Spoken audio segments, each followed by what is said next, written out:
You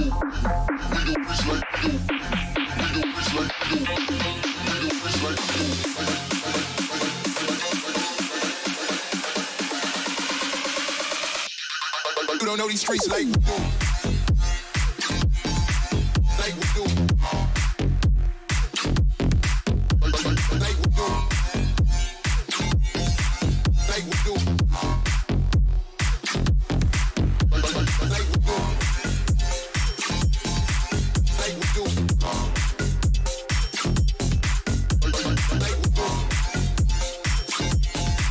Like we do. Know these streets like we do. Like we do. You know these streets like we do. Like we do. Know these streets like we do. Like we do. You know these streets like we do. Like we do. Know these streets like we do. Like we do. You know these streets like we do. Like we do. Know these streets like we do. Like we do. You know these streets like we do.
All right, good afternoon, ladies and gents. Welcome back to the Brawlhalla SEA Challenger Series week number 2. My name is G10 coming at you, and with me is...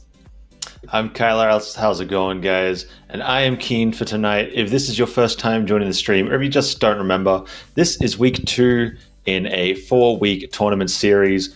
Last week, on the same time, we had the first tournament with a $500 prize pool. This was great. It was a blast. We had some awesome plays. Today is week 2, and we're upping it, going into a $1,000 prize pool. And G10, how were the games last week? Oh man, last week there were some pretty intense games. Not gonna lie, we got really close to to a really good final. But Tiger was just he was too dominant. Even if Far could take it, almost to that game 5, I doubt that Tiger would have let him past anyway. But speaking of, we are going to be seeing Far, who placed second in last week's tournament, here in our very first match. So Far did have an amazing show last week, going up against Vortex right now. So Far, coming in the second, he's one of the few who I could actually give Tiger a run for his money, take a game off him, lead from some exciting matches. So I'm really keen to see what he brings to the table today. Yeah, he will be facing, I think, Vortex first. Yep, Vortex versus Far. And this is going to be a pretty good match to set the tone for the rest of the day, because this is, this is an upper bracket match. It's not going to be anybody's, last chance. But having a very high skill level match for the first game of the day, it's going to really set the tone, I think, for the rest of the day. So, all right, we see the Val hover right here. Yeah, so setting that tone. Vortex hovering the Val. You see, from what I've seen of him play off stream, he is pretty experienced with the Val. Val being a really strong pick right now. You're seeing it all over Twitter, all over Reddit, all over tournaments, wherever. Gauntlet, Sword, Val just herself being amazing. And Far, I don't remember who he played last week. Do you remember? I think he played a Lance character at the end there. Not quite sure who it was, but I do sort of remember a Lance, at least in that last best of 5. But we'll see, because new week, new week, new strats, maybe new characters coming out. Yeah, definitely. So we're just waiting on Far to pick his character right now. Could be thinking about what he's going to be doing against Vortex. Vortex is quite of a demon himself. He's pretty consistently placed top 8, I believe, in the major tournaments earlier on this year. He is a bit of a force to be reckoned with. The winner of this will be playing the winner of Tiger versus Jerry K. So Tiger last week, dominant, very, very dominant. He's the king. He destroyed everybody in his path until he got to Far. Speaking of which, Far has chosen the Reno, so he is locked in. We're going to get into stages, and we will be ready to go. All right, so very interesting pick. I think that's the first Reno we've seen so far, including last week. So this will be pretty cool to see for an opening match. But yeah, we may be setting up for an early revenge match here if Far is able to get past Vortex here in this best of 3, because I'm pretty sure that Tiger is going to win his match, man. At top 64, I'm fairly sure that Tiger is going to be able to get past that. So this may be a possible revenge match after this, but of course, let's see. We have to see first if Far is going to be able to pull the W out versus Vortex. 2 very, very skilled players here. Definitely. He definitely will want that run back. But going into this game, we're on Apocalypse with the high ceilings, with the high, wide kill walls, the one platform. Vortex does get the first weapon. Far picks up his own. And we are getting into it. No hits just yet. Both just dancing around each other, playing the neutral right now. getting some action. Yeah, Vortex is looking for this gauntlet give on the side. He might be able to grab it right here. Far has nothing left. He's got the wall touch. He's gone around to the other side, and he's gonna get another chance at survival. Far is taking such a beating, takes even more. Look at the gauntlet play right now from Vortex. He's absolutely destroying Far. Look at all the light attacks that he's able to hit, and swaps the weapon out, gets a sword, and Far. This may not be a good time for him to be going towards the side there. The walls are pretty wide, but still, being at this amount of health, one side sig can finish you. And that's exactly what Vortex is looking for right now. Far, he's always been on the back foot so far, at least on this stock, and they're knocking him up. Just a couple more hits, and it's going to be the first strike going in for Vortex. And he's going to deny that weapon for Far for just this much longer, and he even denies another weapon. So many hits coming in onto Far right now. Yeah, this is a really strong start for Vortex. He's built up quite the lead, gotten the first stock, and now he's trying to even up the damage. He's winning really hard in neutral right now, was winning in the offstage earlier today, but Far is looking for his own answer, gets the nice downline into recovery combo, barely doesn't kill because it is Apocalypse, and he is looking for the kill already. Chucking out these SIGs, Vortex dropping that downlight combo, but he's able to convert anyway. And he is going ham. He gets that side air. This could be an edge guard, a big edge guard, huge weapon throw. Goes for the huge side sig, but just doesn't work. Far turns it around on him with that side air, and now the stocks are evened up, but Far has a long way to go. Yeah, sorry. Yeah, great reversal there by Far. Was not able to deny any weapons here, and Vortex just taking advantage of that. Look at how he controls the space. Look at how he's just going to yeet Far off to the side like that. Amazing vow play here by Vortex. Really, it doesn't seem like, the Gauntlet's range is a weakness for him. He's very adept at dodging Far and getting in close. Look at how he's able to just get into Far's face all the time. Ooh, look at this. The movement from Vortex is just absolutely unbeatable here. Far is having such a hard time keeping away, especially with all the weapon throws. Okay, he gets some damage from range, but still, he's dashing and dipping all over the place. The aerial movement from Vortex, it's too good. Far, he's almost to the red. He's in the red right now. Just one more signature should do the trick here. Far, he's playing with fire here, and this could be it. No. The high ceilings will save him for now. Grabs a weapon, gets that yo-yo. Will it be enough, though? Very deadly situation for him. This could be it, and it will be. With a side stick to end it all. Vortex with the first game.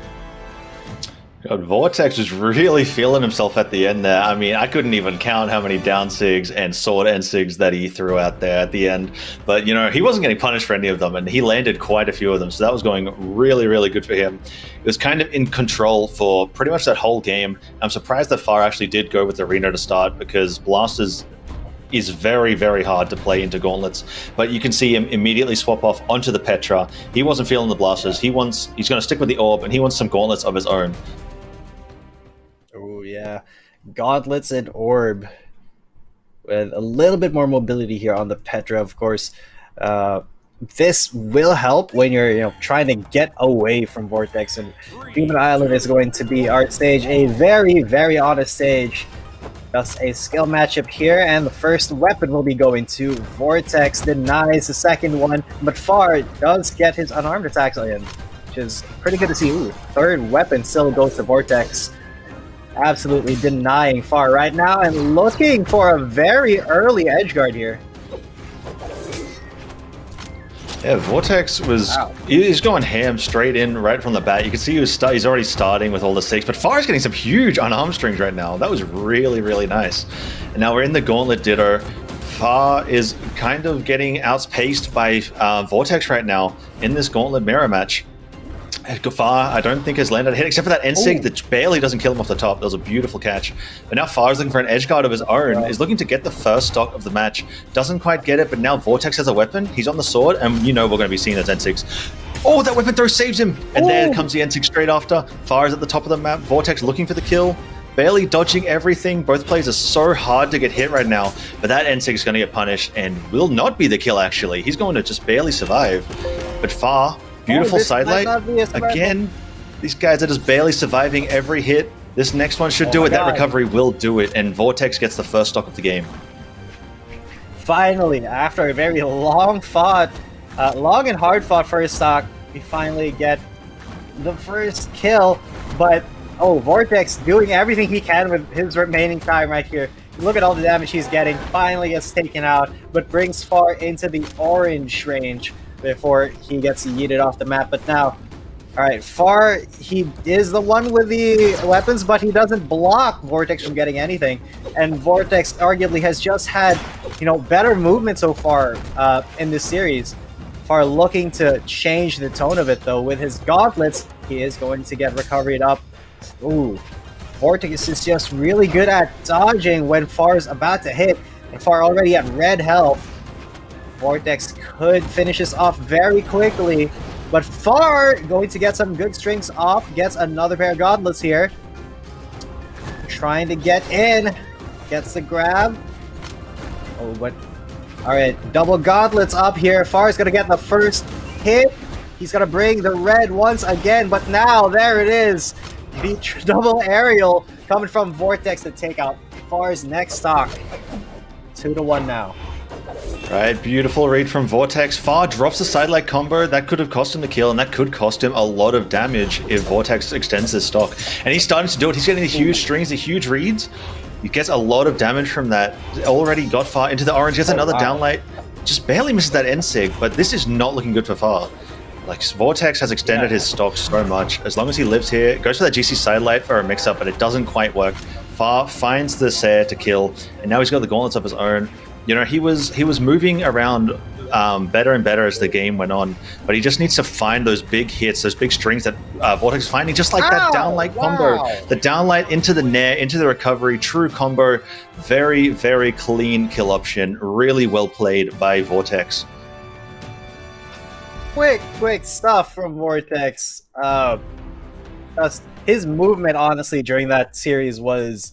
it felt like he was always outpacing and outmaneuvering Far at every turn. It almost didn't seem fair. You could see Far was really trying his best to get in there in that second game, to get in there, get in his space, try to use his own gauntlets, but somehow he just wasn't getting the hits off, either getting blocked or dodged. And honestly, that was just a really good show of movement on Vortex's part there. Well done. That was really good from Vortex, really good from Far. Just before we get into this next game, we're going to have a quick 3-minute break, let the players get ready, and we will see you soon.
All right, welcome back, guys. You're still watching the Brawlhalla SEA Challenger Series Week 2. We're about to get into our second match of the day, which is Tiger versus, I believe it is Jerry K. My name is Ethan. Coming at you with me is...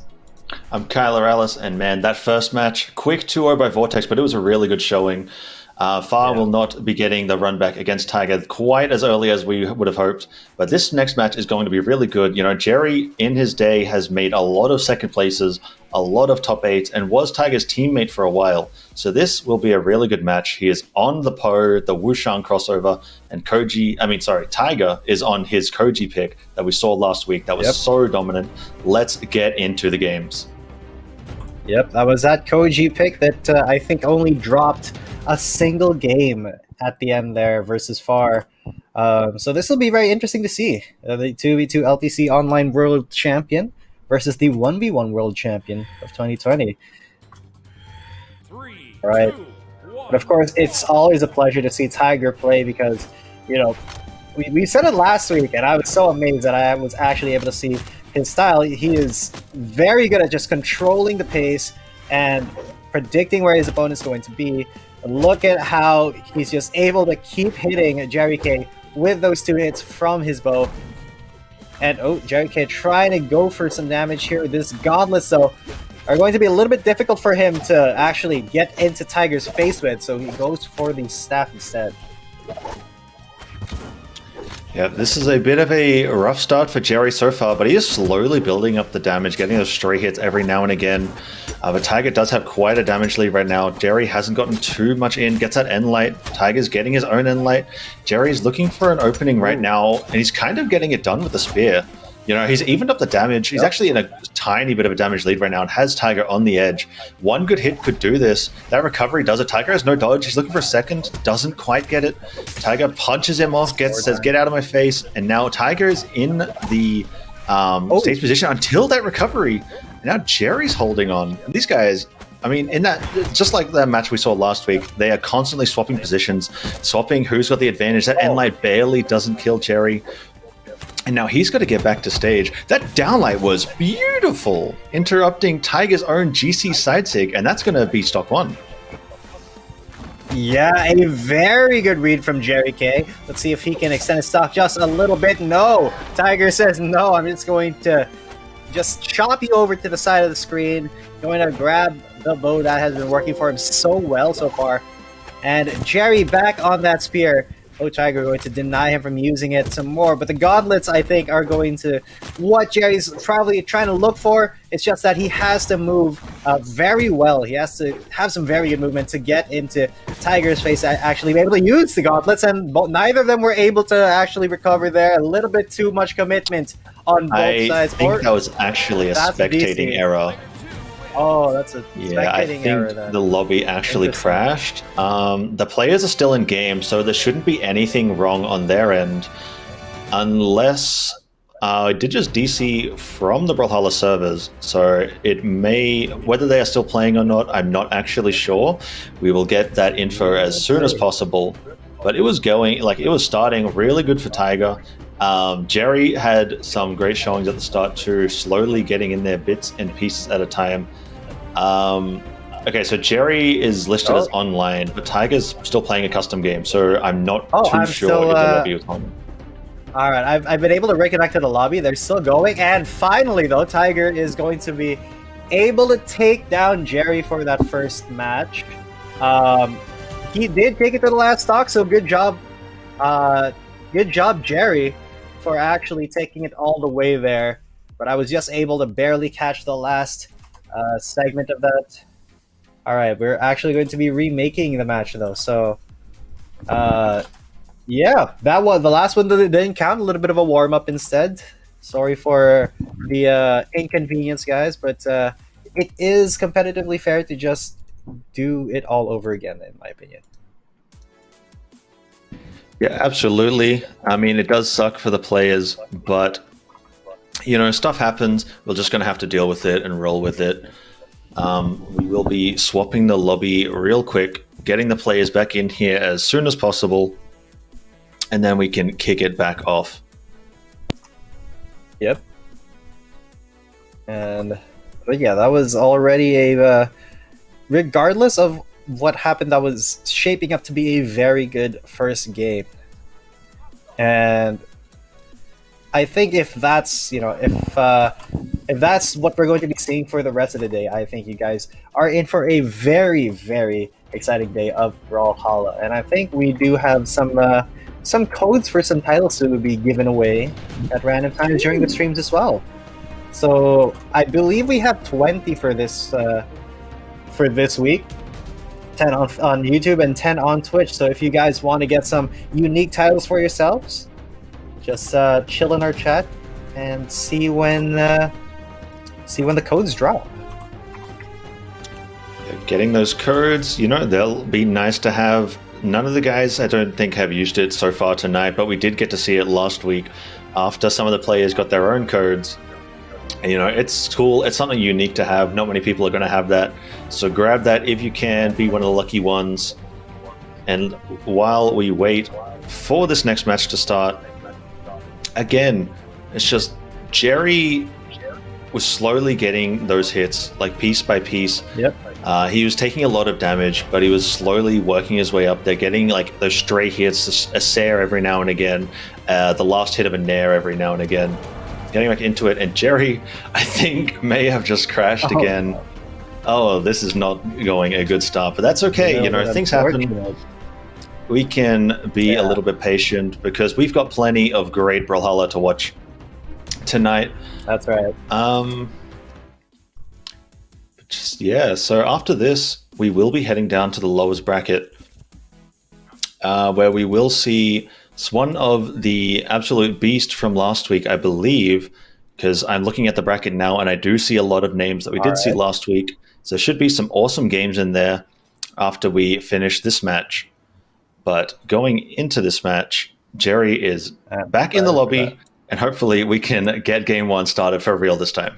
All right, for real this time. For really reals, no take backsies. We have once again the same picks. We got the Koji for Tiger and our little Kung Fu Panda here for Jerry K. Sorry, I keep confusing it for like Jerry C. The guy who performed Cannon Rock, I believe it was, because it's Jerry and a letter. But oh yeah, right.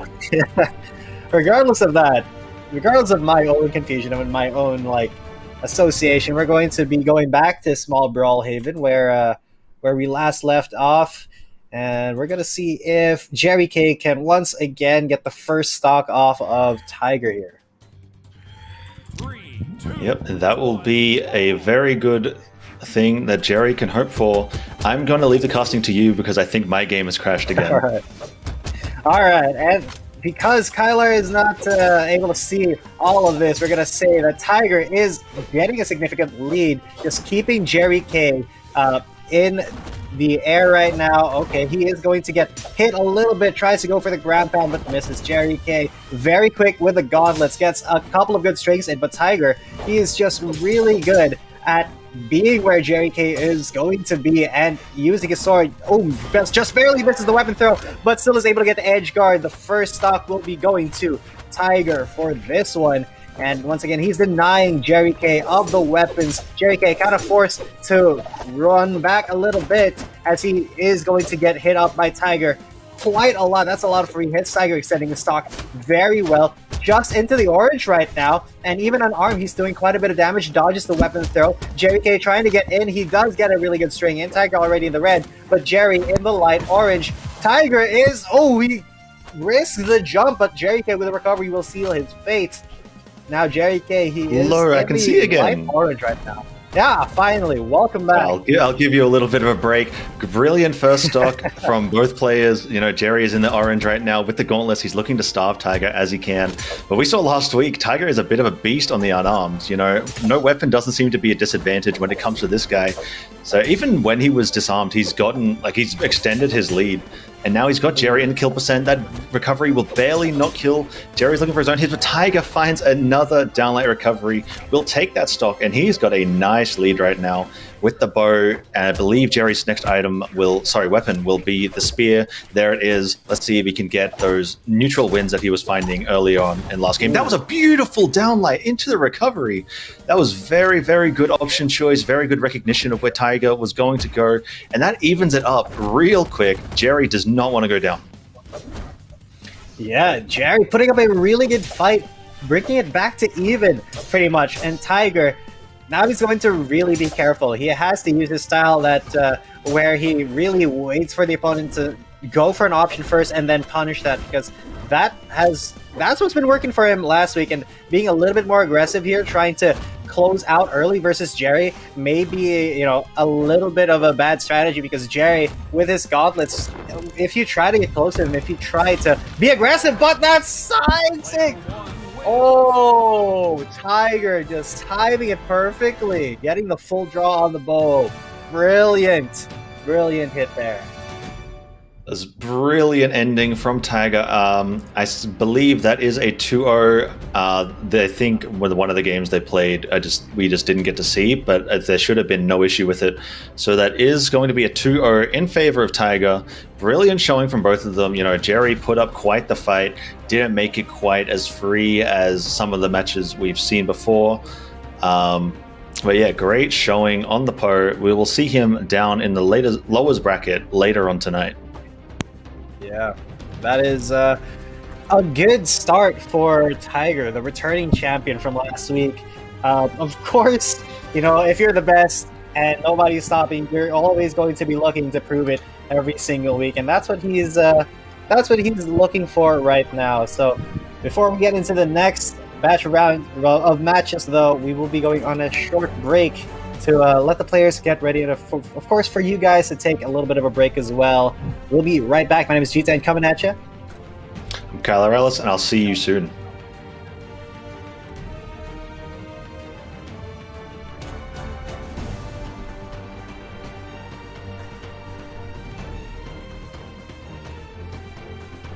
Guys.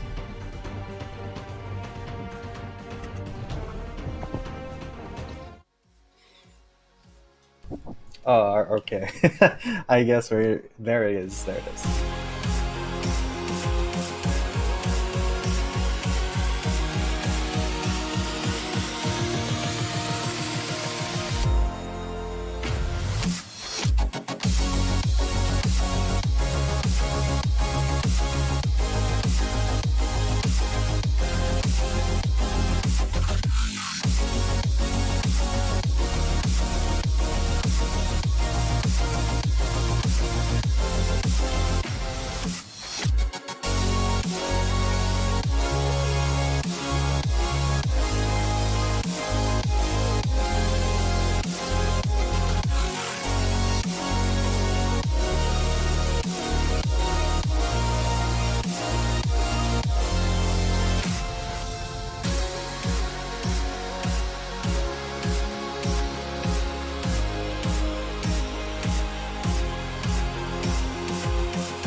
Believe you're muted, good sir.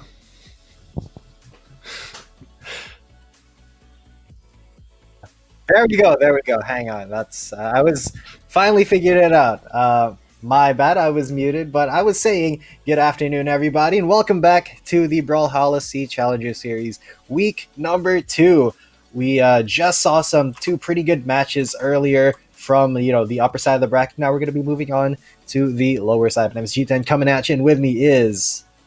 I'm Kyler Alice, sorry, and yes, those 2 matches earlier on today were brilliant, and now we're heading into the lowest bracket where these players only have one more chance to move forward.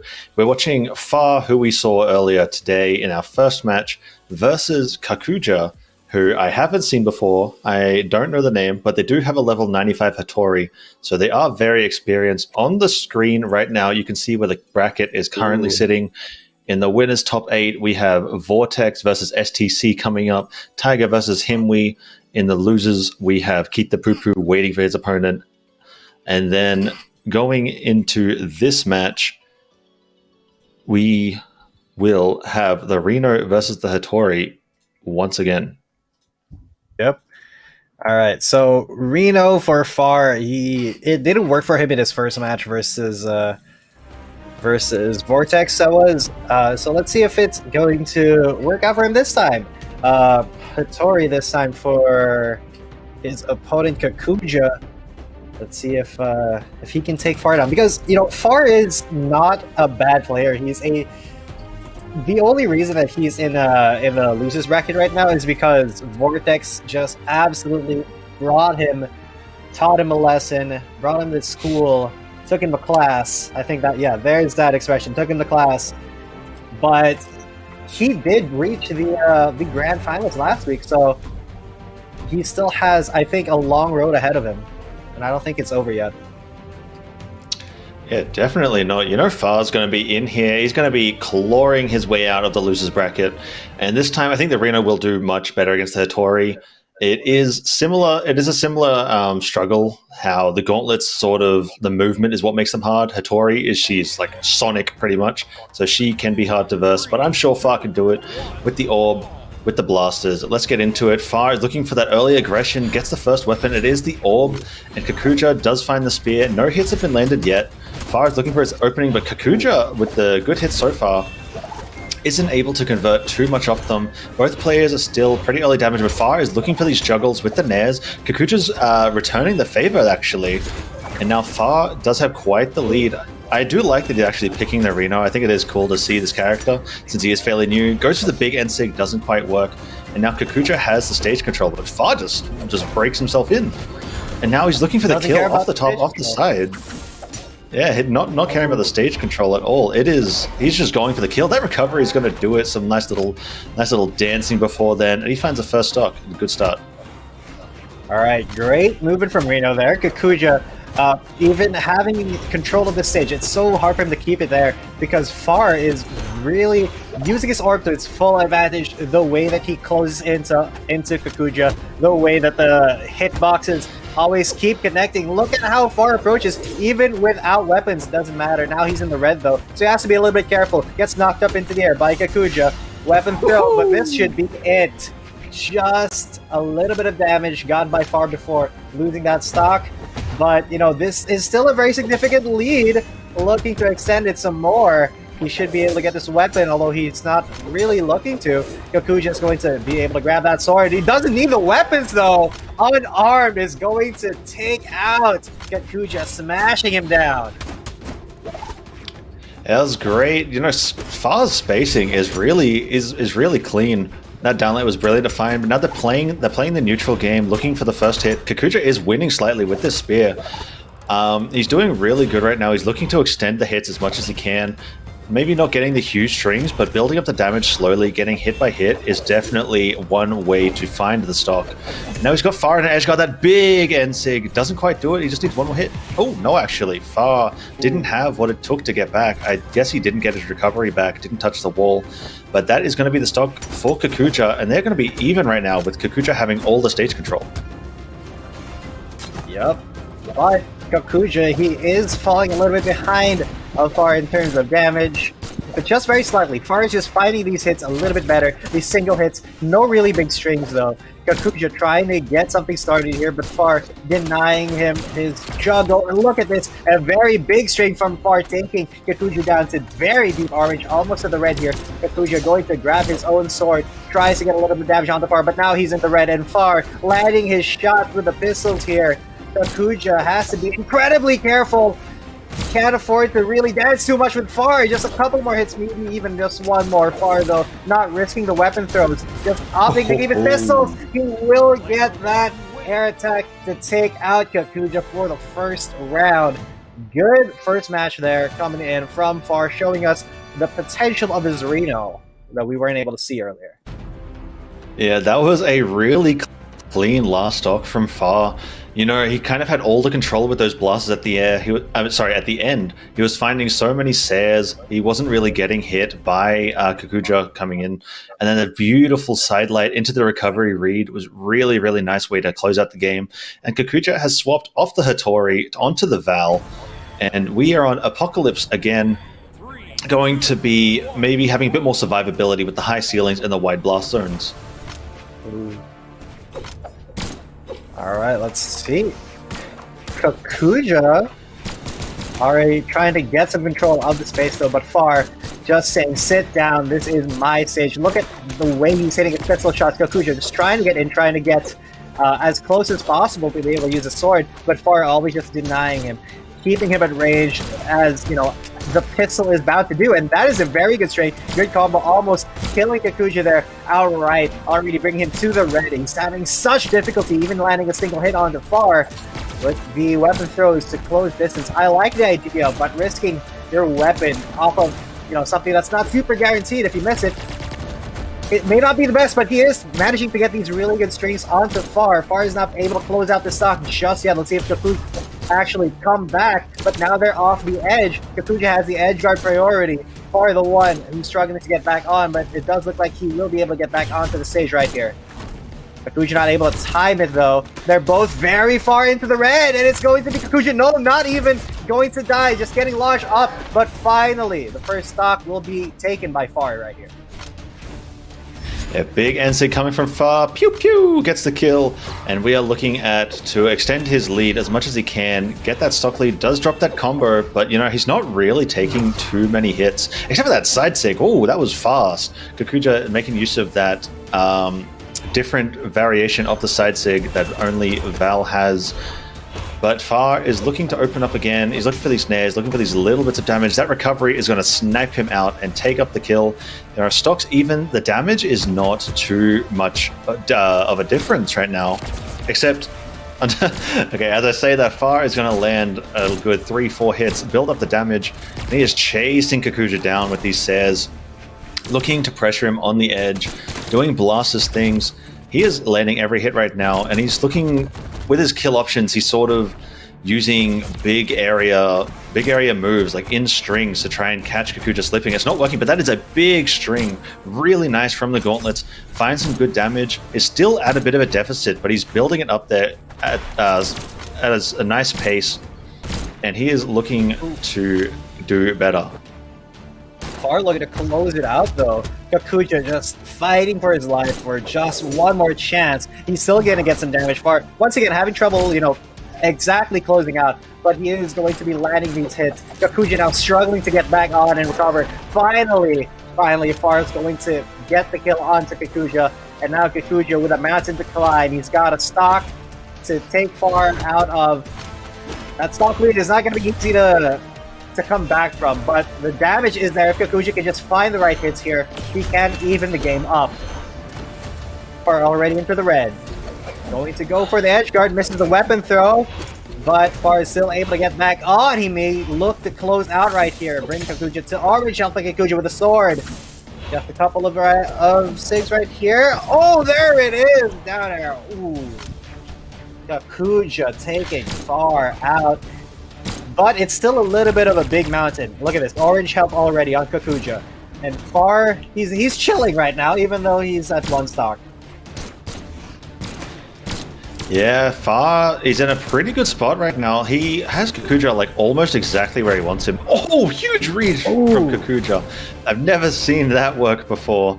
Never seen someone attempt it actually, but he's made it work on the first shot. That was really, really nice. His recovery gets eaten down air, sorry. That GC downlight into the ground pound is going to secure it. Really nice edge guard from Far.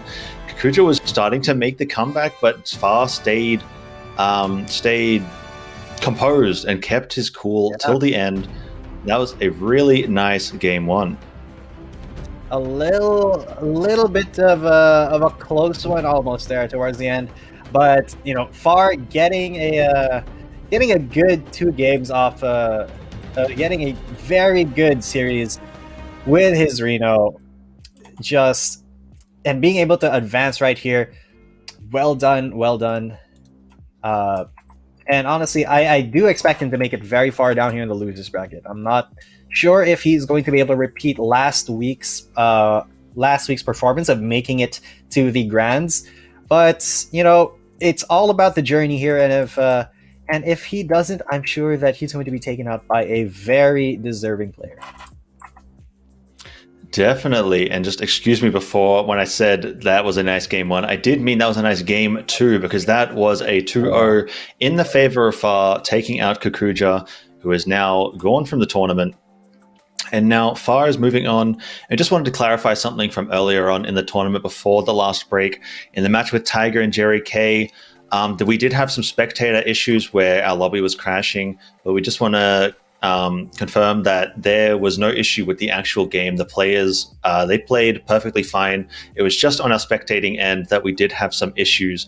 So Tiger versus Himwe, STC versus Vortex in the winner's side right now, and Dot versus Eric, and Keith the Poo-Poo versus Far coming up in the losers bracket. Yeah, so that is a lot of Brawlhalla action for you guys today. Of course, this is just a one-day tournament, so you just got to stick around. But before we do cover all of those losers bracket rounds, we do have winners bracket to see later when we come back, but we will be going on a very short break first. My name is G10 coming at you. I'm Kyler Ellis, and we'll be back soon.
All right, welcome back, ladies and gents. You are still glued to your screen watching the Brawlhalla SEA Challenger Series week number 2. My name is G10 coming at you, and with me is the handsome and talented. I'm Kyler Ellis. Thank you very much for the intro, G10. We have seen some great matches tonight, and now it is time to go on to the winners' semifinals. Our first match, we will have STC versus Vortex. Vortex, we saw earlier today with a brilliant match against Far, actually knocked him into the lowest bracket. And that was a swift 2-0, a great showing from Vortex. Yeah. We haven't seen STC today or last week, but he has placed in tournaments before in the top 8. He is a pretty good player, and he's loved by the community as far as I know. So it will be great to see him get in here and have a great match. True. Let's I really want to see Vortex, have a good match. Although, in the winter semis, this is really where the competition kind of starts to be a lot tighter. This is, almost to the winners finals, very, very close. And, it's going to be interesting to see how this all shakes out. Of course, Vortex, it will be going with a Val still, and Koji is going to be picked by STC right here. So a little bit of a warm up probably for Vortex if he does win this, because Koji is, I'm fairly sure, what Tiger will be picking in the winners final if he does get there. Yeah, this is going to be a really good match. With the Koji, he's even got the same skin on that Tiger's been using, so this should be really good to see. We'll see if he can exert the same sort of dominance, same sort of pressure control that Tiger does. But we're going to be going into this on the Crystal Temple, a pretty unique stage that we don't see too often. Really cool to see. We're going to see Vortex getting the first items. It's going to start STC a bit, but he will get his own weapon, the bow versus the sword. The long range of the bow, he's going to try and keep it off, but Vortex is finding this damage already. He's got the Sares as STC's trying to come in, getting the Punishes, getting the N-Sigs. Right now he's just opening him up. STC hasn't been able to find a hit for a while. It's been a good 10-15 seconds, and he's in an edge guard. Vortex slowly taking steps back, leading STC in, luring him in, and then punishing when he goes for the whiff. That recovery, barely not going to do it because of how high the Crystal Temple ceiling is. But that N-Sig beautiful punish on the GC downlight, that's going to do it. And we are going to the gauntlets for the second stock. Yeah, now STC in a little bit of trouble. He's finding it so hard to get into Vortex's space. I say that as he just lands a really good string with his bow. But it's definitely a far cry from what we see Tiger doing, because you see STC is using a little bit more aggressive and he's being punished for it by Vortex. And you can see missing his aerials, getting punished for it. This is a little bit more aggressive than we see Tiger being when he's on Koji. So this style is viable still, but you have to be very calculated in your aggression. And STC, he has a couple with some good movement, but so far Vortex is the one who's actually trapping him and forcing him to go where he wants. Look at this edge guard. Oh, what a miscalculation there though. Vortex saving his enemy and taking the L for himself right there. Evening up the game. Yeah, Vortex actually gonna groovy dance after that stock. I think that's what the emote's called, something like that. But he's looking for his N-Sig again. That is gonna kill at the absolute perfect health. Absolutely ideal circumstance for Vortex. Now he has got a hefty stock lead, gets the Nair, doesn't quite find a conversion, but STC is ready to juggle him. which is a bit difficult to do on this double platform map. You know, there's so much space for Vortex to land on, which makes the bow a bit harder. But it also... Oh, SDC finding big strings. He's got the punish here. Could be going big. Doesn't quite get that, but now Vortex is responding in kind. Swaps off the gauntlets into the sword, and now he's trying to get back onto stage where SDC is keeping him off with this bow, but he does make it back, and he's turning it around, and now Vortex back off stage. SDC, they are back on stage now with that N-Sig going to punish the GC downlight. Beautiful. And now SDC on this bow, he is going to have a bit of struggle finding the kill. Aside from that downlight, it's not going to be really any confirms that he can get. SDC is kind of, you know, he's on the back foot right now. He's taken a lot of damage, where with Val, his gauntlets, the sword, with those SIGs, it's going to be a much easier for Vortex to find the kills that he's looking for. You can already see he's swinging around the N-Sig. That down sig from STC's Koji on the sword, going to teleport in, take Vortex out, and look for this confirm kill. Perfect timing on that, but Vortex looking to knock STC out. He's got a full stock. He's just going to do it. Uppercut him into the sky. And that's going to be game one for Vortex. STC, of course, he does have another chance. It's still a best of 3. But that was a very patient game from Vortex. Yeah, that was a brilliant start just for game one at it too. That was great to see. SDC was sort of trying to make his comeback at the end, but Vortex shut him down ASAP with those gauntlets. He's looking for the big strings. The kill confirms, and SDC is going to swap over to the Asuri. I guess he wasn't a fan of the bow. He's going to go for the sword and katars, and maybe pick a map that's easier to get those early kills with, get those edge guards with. Yeah. Let's see what he does choose. Oh, all right. We're going to be loading in as soon as possible. Asuri going to be picked up here by STC. Let's see if this helps him a bit. The Val looking very clean from Vortex, though. I don't think he's dropped a match so far. Yeah, I don't think he's dropped even a single game. You've had a 2-0 so far, and now in the winter semis versus Fort, he is obviously 1-0, but SCC is finding some really good hits with the falls right here. But it's still Vortex who it feels like he's controlling the pace of the matchup, looking at how he's just trying to get into SDC's zone, trying to control the space still. And SDC, look at him, he's just trying to zone and bait Vortex into attacking him. And so far, Vortex is the one who's actually really taking advantage of it. Very good string right there. Edge guard here. Fort maybe, yep, SCC is going to fall right here. What he was so far was not able to recover at all. And seeing Vortex get these strings is like kind of weird. He's going big right now with a combo, actually. He's looking for it to extend this as much as he can. You know, he's got some nice damage. Isn't able to get a full confirmation, though. But what I was saying before, it's so weird watching Vortex get these strings. It's like, it's so much slower than you would normally see, but it's all connecting. You know, he's still getting the read. It's all working, flowing together. So it is kind of funny to see. And then he's going for these big combos right now. He's barely been hit when he's taken STC to the orange. He does go a bit too low there, clashes with the ground pound, is unable to make it back. Their stock is going to be evened up, and now STC with the guitars, hopefully he can find some big damage strings with this fast weapon, while Vortex is still trying to find his way in.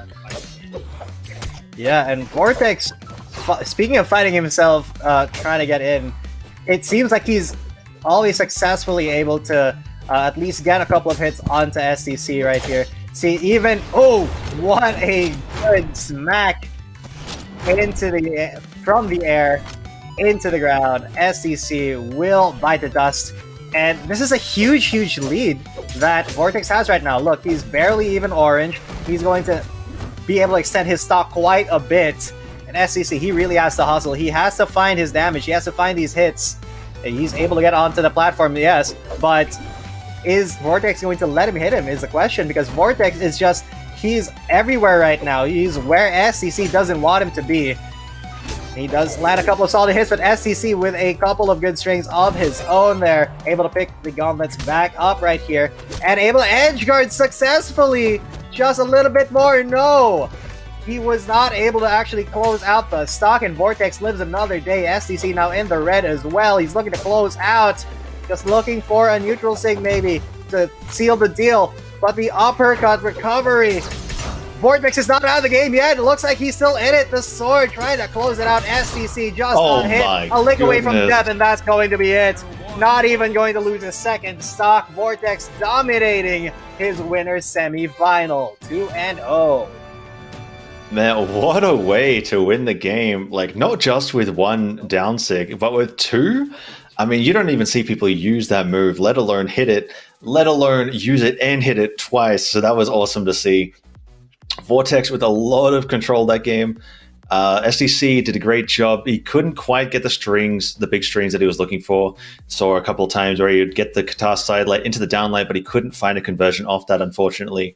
But Vortex will move on. He will be versing the winner of Tiger and Himwe, while STC goes on to the lowest bracket to fight one of the matches down there. But going into this match, Tiger probably going to pick the Koji, Himwe on the Rayman. Now, Himwe did play in last week's tournament. I don't remember if they made it on stream, but there is a little bit of hype around them, at least in my mind. So I am keen to see how they can do against the man, the myth, the legend, Tiger. The Tiger himself, the Beast Unleashed, our defending champion from week 1. And, you know, no big deal. The 1v1 world champion of 2020, as you can see. And it's not like we expect him to, you know, get to grand finals or anything. No. Nothing like that. Not at all. He's just rank 1 in C, you know, he's just the best, undeniably. But let's see how he does here. Of course, Eru is, with a Rayman, he can pull out some very interesting things. Just like not letting Tiger get the sword, but Tiger with the sword. Now he should be able to punish even more effectively. Eru, though, getting really good strings in. He actually has a health lead for now. Tries to go for a very aggressive edge guard onto Tiger. But, oh, the gauntlets are doing quite a lot of work now. Except the axe this time. But this may be, you know, better for Tiger because of those big startup frames that Tiger can use to read and punish, and that's what he's doing right now, already bringing Eru to the red, just smacking him whenever he's coming up down from the air. And look at the Tiger movement. He's able to dodge so many things. He still gets hit though, and Eru looking for a kill right here, just barely not dying once again because of the recovery. And Tiger just one more hit away. Eru, can he recover from this? The weapon will miss, but it's still going to be the stock. No recovery for Eru Chitanda right here, but Tiger, he is still in the red. As quick switch up, gonna even up the stocks. Eru with that sidelight recovery with the gauntlets, gonna even up the stocks real quick. And you know, personally, I'm just having a lot of fun watching and thinking about Tiger versing so many gauntlets because he does not have a good time fighting this weapon. He loves to message me very often about how much he is struggling with them. So it is really fun for me to see this. But you know, he is going absolutely bonkers right now. He's already got Himwe into the orange with this bow. Now he's going to try and make it back onto the stage. And doing that against a bow, against Tiger's bow especially, is very hard to do. But you know, may as well just eat my words because they've done it straight away. They're back on stage. They're finding hits, but they are like taking damage very, very consistently. And they will need to see if they can find their own. Oh, max range downlight. That was really sneaky from Tiger. That was really, really nice downlight into the recovery. It's going to take the stock lead, and now he's going to extend it as much as he can. Yes, and really, Tiger, you don't want to give him any type of lead. Especially a stock lead. See, he's not even letting Eru get down to the ground. And big whiff from Eru. Anytime he whiffs, Tiger is there to punish. Look at that. Tiger just using his movement to weave in and out of the hitbox. And he is in red right now. Oh, he's gonna get launched up top. He tried to go for the edge guard, but Tiger with a perfect counter. That's gonna be a very quick game 1 for Tiger. I think that sort of end sig is one of my favorite things you can do on Koji. Even since like the character came out, finding that like just barely sliding off the stage, charging Ensig to catch people trying to go above or trying to dodge into the wall has always been like super effective, and it looks so good to see. I'm glad that he found it.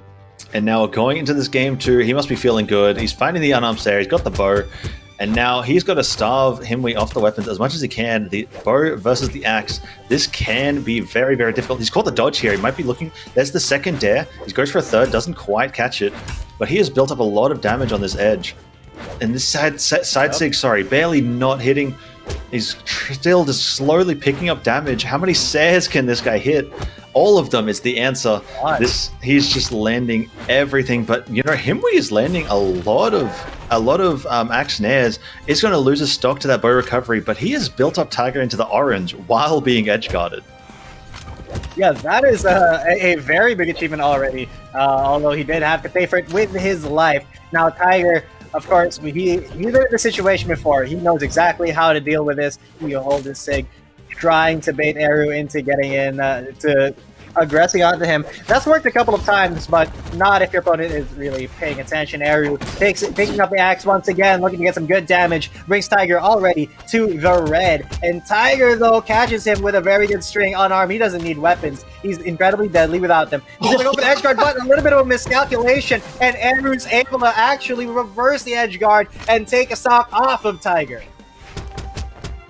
Yeah, brilliant work from Himwe. That weapon toss definitely messed up Tiger's brain, confused him for a second, and that was enough to get the kill. But now he's going to see if we can get those more axe nares and build up Tiger to orange while being smacked. Hopefully without being smacked this time, but he is getting juggled right now. Tiger with the sword, taking it nice and slow, just landing one hit at a time. With sword, that end light, that's going to be what it does.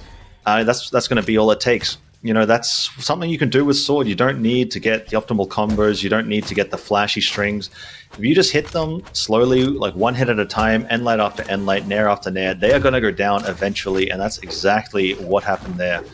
And on this stock, Tiger is going to look for Himwe to not edge guard him, actually. That was really dangerous. Really nice to come back. That Ensig just barely doesn't kill. He's going for the early big flashy plays, and Himwe is going all over him right now. That was really smooth movement. Yep. Oh, that is, speaking of smooth movement, he almost actually got Tiger there if he was able to get the edge guard, and oh, looks like he's fighting for his life. Tiger looking to get launched off, but he is still in it. He's very deep red, but he's looking to take down Himwe on his own. No! He lives for another stock still, but it may not be for too long because he is in the red right now. Tiger looking for the kill. He just needs to close it out. Just one more good side sig and neutral sig. And Himwe is out of here. Eru Chitanda, goodbye. And this looks like the beginning of the end. Tiger landing a couple of good hits already into the deep red. He's looking for these solo hits, but he's got such a big mountain to climb. Tiger is just going to chop him down very soon. A couple of hits. One big hit to do it, and that should be it. There it is. Tiger catching him with a string as well. Another good 2-0 from Tiger. Tiger going for that, he get that down light instead of going for the standard recovery or even the Ensig, even the Sair. My man went for a nair. You know, that is a bit BM. I wonder if that was intentional or not, but that was a bit of a fun way to end the game. After that game, that was a brilliant showing. We are going to be going down to the losers bracket soon, but first we're going to take a short break. I'm Kyler Alice. And my name is G10 coming at you. Don't go anywhere. We'll be right back.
Welcome back, guys. You are still watching the Brawlhalla SEA Challenger Series week number 2. My name is G10 coming at you, and joining me is the very talented pro player, well, ex-pro. I'm Kyler Ellis. Thank you very much, G10, again for the introduction. And we are going into Far versus Keith the Poo-Poo very shortly. But first, before we get to that, let's take a quick look at the brackets, where we've got Vortex getting a quick 2-0 over STC, Tiger with a swift 2-0 over Himwe that we just saw before the break, Dot versus Eric, which was a 2-1, and now we're going to be seeing Far versus Keith the Poo-Poo. The winner of this will go on to versus Himwe, and the winner of Dot versus Eric will go on to versus STC. Now that we've got that out of the way, let's get into this match as soon as the players are ready. All right, so yeah, we have Far, who we just saw take out. I think it was.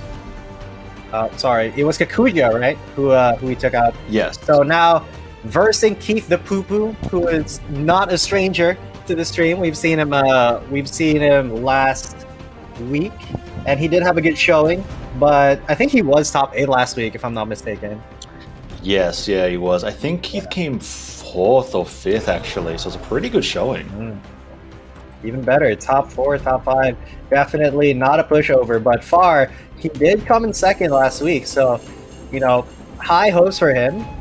Although it is still Brawlhalla, it's a 1v1 fighting game, so it depends on your performance on any given day. You can't just say, oh, I was 2nd this last week, I should be in grand finals. No, you gotta fight for your spot, and that's what Far has to do, because, being in the loser's bracket for potentially all the way up to grand finals is not going to be an easy task. Yeah, definitely not, especially when you've got people like Far, you've got people like Vortex, you've got beasts like Himwe too, who gave a pretty good show against Tiger. So it is definitely going to be a challenge to get up to that grand finals. This is actually a lowers bracket match, best of 3, so whoever loses here will be done for the night. So this is an all or nothing match going in on the Demon Island. Reno versus Rayman. The first item being picked up by Rayman is the axe. Reno going to grab that orb and look for his way in. Currently, the axe is building up all the damage right now. This quick 3, 4, 5 hits has brought him into the orange, and that is a really strong start for Keith. But Far is responding big with his orb, looking for the nair juggles, looking for the recovery juggles. Isn't quite able to find any of these side lights or side airs. He is able to find that nair and looks to switch to the blasters and build up as big damage as he can. Oh, speaking of damage, Keith the Poo-Poo launching Far so far out, and the fear of the axe just kept Far. I think he was a little bit too scared, didn't actually realize that he wouldn't be able to recover. That's going to be a stock for Keith the Poo-Poo, who is doing beautifully right now, controlling the pace of the game, controlling Far. And he does take a couple of good hits, and Far able to edge guard him. This could be it, but the recovery just barely doesn't allow him to get back in the platform. Good stock for Far, striking back here, but Keith does have a little bit of a health lead right now, and he does have his gauntlets now. He has the gauntlets, and he is against the orb, looking for his way in. Far trying to punish that side sig. He throws the gauntlets, is able to pick them back up without getting punished. It's really good for him. He's looking for these slow bits of damage. These games are very different from last week, where a lot of oh my goodness, he's looking for all the recoveries. Gets 2, can't get the 3rd, Far is barely gonna survive off the top. And Keith is gonna switch this axe while Far is just looking for an answer. But as I was saying before they got into the hype mode, actually, let's hold on that thought a moment. Far is looking for the big edge guard. Yep. Keith, with the huge N-Sig to turn it around, is going to get his own stage control, pick up the gauntlets. Far is now disarmed with the blasters, looking for an opening. He's actually catching all of Keith's doing. That downlight recovery should kill. That is going to kill. God. That was a very quick. He went from like yellow or light orange to dead in a matter of seconds. Very clean from Far. And now Keith is going to have to look for take the stock to even it up. Yep, that was a really good stock from Far, well calculated. And now Keith the Poo-Poo, he will be able to get the stock right there. Evening it up slightly. Far does have a little bit of a lead, but Keith the Poo-Poo with a couple of well-placed axe hits should be able to catch back up. Far though is able to get his pistols, and now Keith the Poo-Poo trying to keep the aerial control, and he's landing hit after hit, and now he's got the lead. Of course, this is still anybody's game. You just need to land a really good string, and what a whiff from Far, unpunished by Keith though.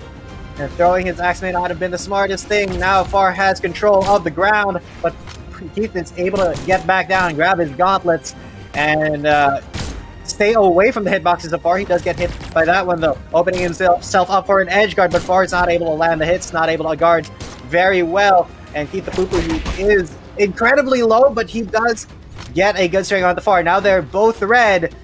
One hit on either side. They just gotta calculate. And it looks like the calculations are with Keith. He's doing the math, and Far is a little bit, he's a little bit in trouble right here. Deep red right now. No weapon. He's trying to grab his orb. He will get it. But the axe throw, this could be it for Keith the Poo-Poo. He's going to not be able to recover. And Far just playing it patiently. Playing it very, very patiently. We'll be able to pull out the W there.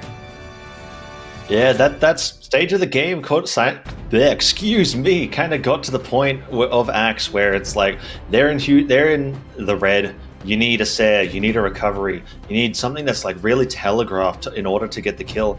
And Far was playing around that really well, spacing outside it, dodging it perfectly, until he could catch Keith with all of his options burnt with that lasso and sig, send him off stage. He had nothing left to come back, and that was a really great way to end the game from Far. Really well played.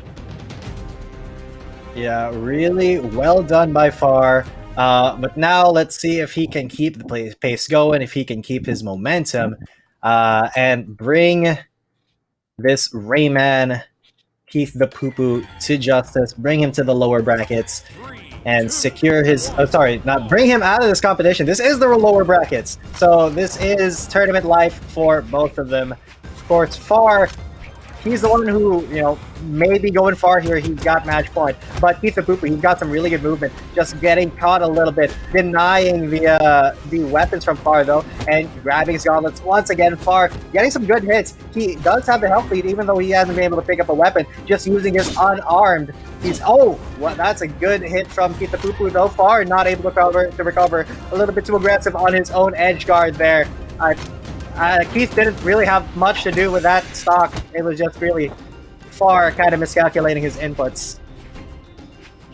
Yeah, he fell just a little bit far off the mark there. And we've got a good lead from Himwe right now. There's big sidelight Seer on the axe, sidelight Nair on the axe. That's big damage already. The axe is another sidelight into the Nair. This huge damage. Each hit just does huge damage with the slow, big moves. Now he's gotten to another axe, gets the sidelight, but I think he was expecting the gauntlets there.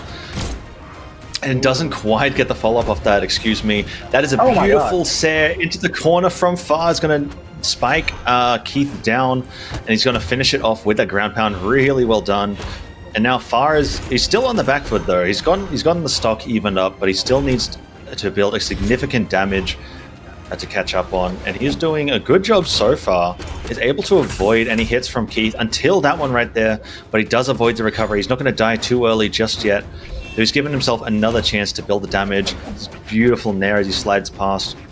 And now he's playing the game sort of like we saw at the end of the last match, where you just got to sort of dance around Axe. There's more telegraph moves, but he actually can't do it there. Keith, switching up the timing, is able to catch Far and kill him almost perfect health with that Seer and get that stock lead once again. Yep, that was a really good move by Keith, but now he's getting bullied here at the edge. He's still able to recover though, Far taking full advantage of the recovery frames and getting some good hits in, but will this be the kill? Will he be able to close out the stock on Keith? Doesn't look like it. Keith just able to fully recover here. The orb though, Far taking quite a bit of damage, more damage than he would like at this last stock. But he's still trying to take down Keith, but he's not letting it happen. Keith finally Oh, sorry. I thought he was going to die right there, but not quite. Farson looking for it, the finishing hit, while Keith is just extending his stock, and he's actually going to win it. He doesn't even lose that last stock down. Oh my god. Keith the Poo-Poo bringing it to a closer game, 1-1 right here. And Keith slamming down that last hit, swinging the axe down on Far's head, taking him off with a 2-stock victory. That was a really commanding game. He was building up so much damage with these axe sidelight combos, and Far didn't have too much of an answer. You know, there was points where you could just dance around the axe, not get hit for a long periods at a time. But then when he did get hit, Keith would keep finding the openings, you know, build up big damage very, very quickly. But they're running it straight back. I think they went back to Demon Island again. Yeah, it will be the third game, Demon Island, no character swaps, going straight into it. We'll see who can get the first weapon. That can determine a lot in this game. And it will be Far with these blasters. Keith with the gauntlets. He's got the nair. He's got the double nair, actually. He can get a big string off this. Oh, Far does get his dodge back, so he can't get as big a string as possible. But these strings that I'm seeing from Southeast Asia, they're really unique, and it's really cool to see. And Far is slowly building up this damage with these blasters hits every piece at a time. Oh, yep. Oh, Keith just struggling to get back on. Far is he looks really in control right here with his pistols. He's struggling to get back on, but once he's back on that platform, he's looking for a couple of really good hits onto Far. And Far just catching him with a hitbox. Really good stuff here. Going for the orb this time, dodges the axe, and he's looking for the last couple of hits. Keith once again launched off the side of the stage, but can Far keep him off is the question. Another attempt right here, another recovery, but Far ready to guard right here. He's not really committing to a very huge edge guard. He's letting Keith get back in and trying to at least defend the weapons, and that's going to be the first strike, the first stock for Far at least. Just playing it very patiently, not risking those huge edge guards that we saw last week a lot. Yeah, great adaptation from Far. You know, this is sort of what you need to do sometimes. You need to slow it down, take a bit of a second to really think about what you're doing, figure out what your plan is. That recovery out of the blue is going to take him off the stage, but he's being a bit dangerous with this axe. I mean, sometimes you sort of have to, you know, to find those kills. Since your moves are so telegraphed, that Sair is going to beat out the Orb Sair, but barely not kill him. And now Far is looking to get back on stage. Keith with the axe, he's looking for these Sairs. And you can see Far, he's spacing around the set, not jumping into it randomly. He's saving his dodges, saving his movement. Until just then, I shouldn't have cursed him. That is 100% my bad. But that set is going to do it. It does happen. It does happen. It happened to me quite a lot last week. But now, Far looking to curse Keith in return, in response, but Keith just finding these axe hits, just repeatedly hitting Far without any retaliation before finally finding a good string right here. He should be just one hit away. He goes back to the pistols, goes for the side sig, and does not quite hit it, but does hit that aerial right here. Look at how well Keith has extended his stock right here, already in the red, bringing Far almost to the red as well, but he will still fall finally. Far does have the lead, but for how long? Because Keith, you saw how slippery he was with the axes and the gauntlets. Far does have a little bit of a tougher time hit confirming some of these combos, but wow! The wind-up and the hit from the side sig. Good job by Keith. Now evening it up 1-1 once again. And this is it for all the marbles. This is for tournament lives, guys. Far versus Keith the Poo-Poo. So far, yeah, you're absolutely right. This is battle to stay in the tournament. You can see Far, he knew that. He was going in with that unarmed, you know, trying to surprise Keith out of the blue, because that's what you need to be doing at this stage of the game. And he's looking for this. He's looking to keep Keith in the air right now.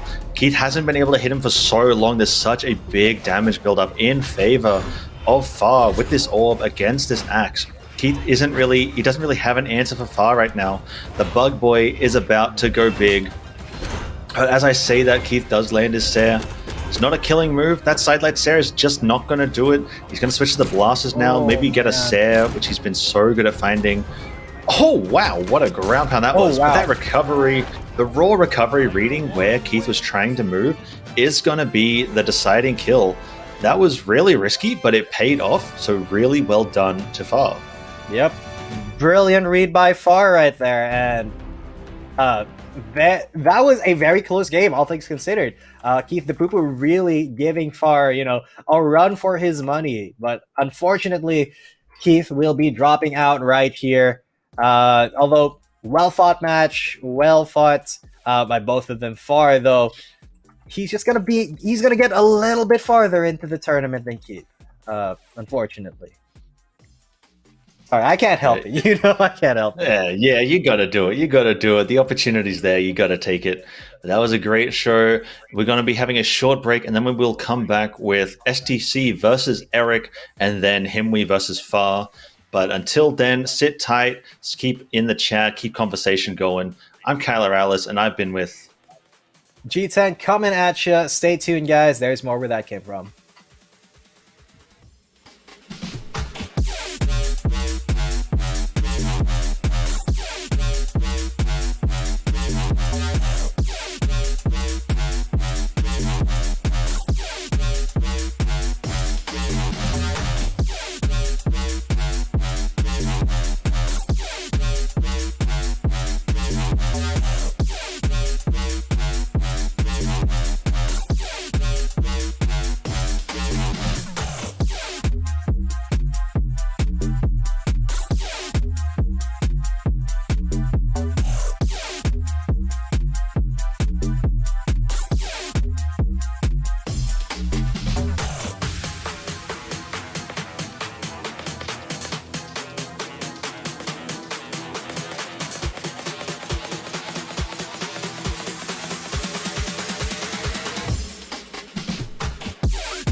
All right, welcome back, ladies and gents. Once again, you are still watching the Brawlhalla SEA Challenger Series, week number 2. My name is G10 coming at you, and with me once again is the very handsome and knowledgeable Kyler Alice. And if you're just joining the stream for the first time, or maybe you've forgotten, this is a 4-week tournament series going up to a total prize pool of $5,000 split among the 4 weeks. Last week we had a $500 prize pool. This week we have a $1,000 and then $1,500, $2,000 until we're finished. We are in week 2 right now, and we are going in to see STC versus Eric, and then we'll be watching Himwe versus Far. So STC and Eric are going to be an absolutely great match. And as you can see on the screen right now, STC actually came from the winner's side, top 8, losing 2-0 to Vortex, but it was a great showing. And Himwe coming from the winner's side as well, losing to Tiger 2-0. Eric has climbed himself through the lowest bracket, actually, losing a bit earlier on. So that in itself is a feat. But we're going to go into this game. STC versus Eric. It's debating what characters they want right now. Yep. Yeah, so the prize pool for this week is 1,000. Just confirming that from our production. Last week's was 500, this week's 1,000, and then 1,500 and 2,000 for the next couple weeks. Always, increasing the prize pool, so Tiger has more money at the end of it all. Yeah, of course, if he's able to claim victory every single week, which it's not impossible, it's just very tough. But when you're rank 1 in SEA, it's incredibly possible. Although we do have those who want to bring him down, who want to take his spot, and 2 of those people are STC and Eric right here, going to be on Fate and Bryn, fighting for their tournament lives. Yep, so STC with the level 36 Fate, Eric with the level 100 Bryn in this lowest bracket match.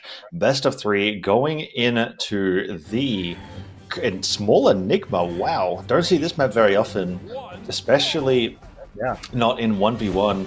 We can see there'll be a lot of early kills this match, with the axe from Eric starting to game and STC with the scythe to start the game. They are looking to break neutral right now. Eric gotten 2 end lights, but that's about it so far. Both just moving around each other. STC with the scythe is going to be looking for either big strings or early kills, dragging them off stage or dragging them into the sky. He's able to find a little bit of damage, but nothing big so far. And Eric is just slowly building up his bigger damage hits with the axe, one at a time. Yep. He's already got STC into the orange with only, I think it was maybe 5 stray hits that he's gotten. So this game's a bit slower paced than we've had before, but it's getting there. Definitely a little bit more calculated here, because Eric and SEC both really just aiming to stick with their weapons right now. The hammer and scythe, not the hammer, sorry, the axe and the scythe, because hammer and scythe, that's a different thing. That's a Russian thing. But they look at this. They're not even looking to go for any other weapons right here. They're just sticking with their tried and true. And for Eric, it's going to work out just being very patient, going for some very big, heavy hits, and just looking to land 1 hit at a time. STC, though, looking for a string here to try to close the stock out on Eric. Eric does have a very slight lead, but right now being edge-guarded, very dangerous, especially with that orb, and that orb is going to spell his demise. STC once again looking to get some big damage on that side, but Eric, he just needs 1 hit really onto STC, going to go for it with the spear, and that will even up the game. Yeah, even game right now. Eric back on the axe. STC will be picking up this orb. Hopefully we can see some big strings coming out of STC with the Fate. That's sort of what his character excels at. Finding the big early strings that lead into the insane offstage kills. You can see he was going for it there already. He's getting the ground pound. He's got the dare. He just needs a couple more hits. Doesn't quite find it, but he's got the series hunting him with that side sig not going to catch. And Eric makes it back on stage, but he has taken a lot of damage from STC's orb right now. He's looking to try and make space for himself, as you need to do with the axe, but STC, landing bits and pieces at a time, is a big fan of these side sigs, but they haven't been landing.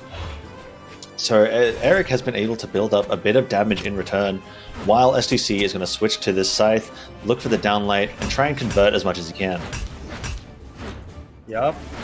Looking to burn as much HP. Eric, once again, though, just looking to stack up those high damage hits one at a time. You can see, oh, he gets a good double hit there, and will close out that stock.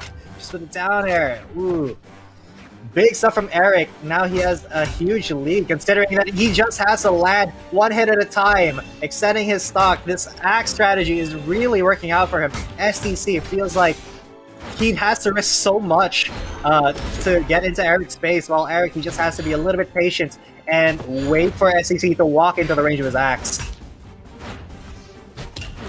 Yeah, it looks like Eric is kind of downloading STC right now.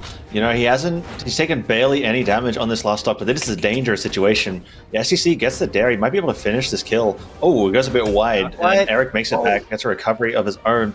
But as I was saying before, it seems like there is a bit of a download on how STC wants to move, what timings Eric needs to be hitting him. With this axe, he's built up so much damage, and he's still on his second stock, so there is a huge lead right now. Ooh, that dare is going to beat out his recovery, and that's going to even up the stocks, with STC still at a major damage disadvantage, though. And Eric will be switching off to the spear. Oh, no, he'll be switching off to the axe. I must have missed it. And he's going to send him off stage, probably looking for an end-sig to take this kill, I imagine. While STC, he's got a lot of work to do, but with the scythe, with the orb, you can definitely see it happen.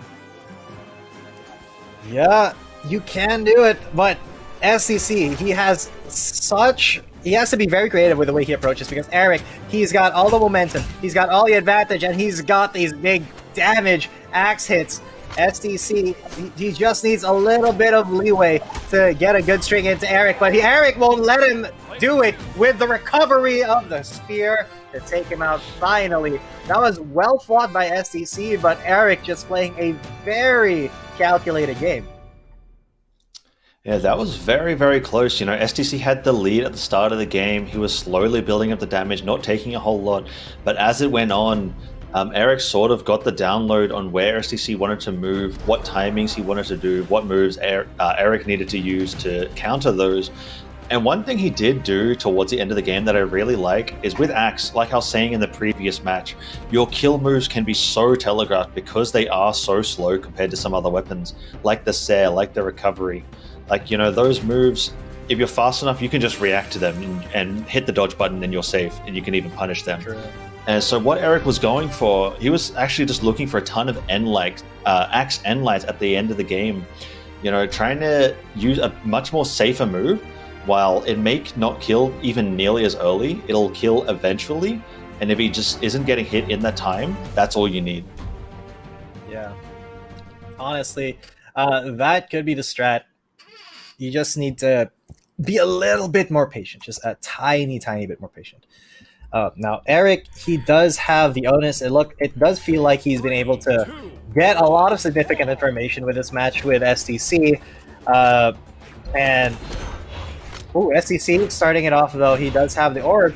But now Eric with the axe, once again, he just needs to be a little bit patient and just land 1 hit, 2 hits at a time on STC. But getting a little bit too aggressive here, he does take quite a bit of damage. Now STC lashing back once again. Eric on the back foot for now, but he makes his way back onto the stage. Axe and scythe once again. Yeah, back onto the stage. Eric is finding these strings right now. Oh, going a bit aggressive with that dash jump there. I like it. Dodges the ground pound from STC, is looking to turn it around on him. This is a scythe versus axe situation. This is very, very dangerous for Eric. But he's going to turn it around. He doesn't care if it's dangerous. STC is going to fall to that dare. And Eric is going to give him another woohoo. He's been a big fan of those. I'm sure he's having a blast against STC right now.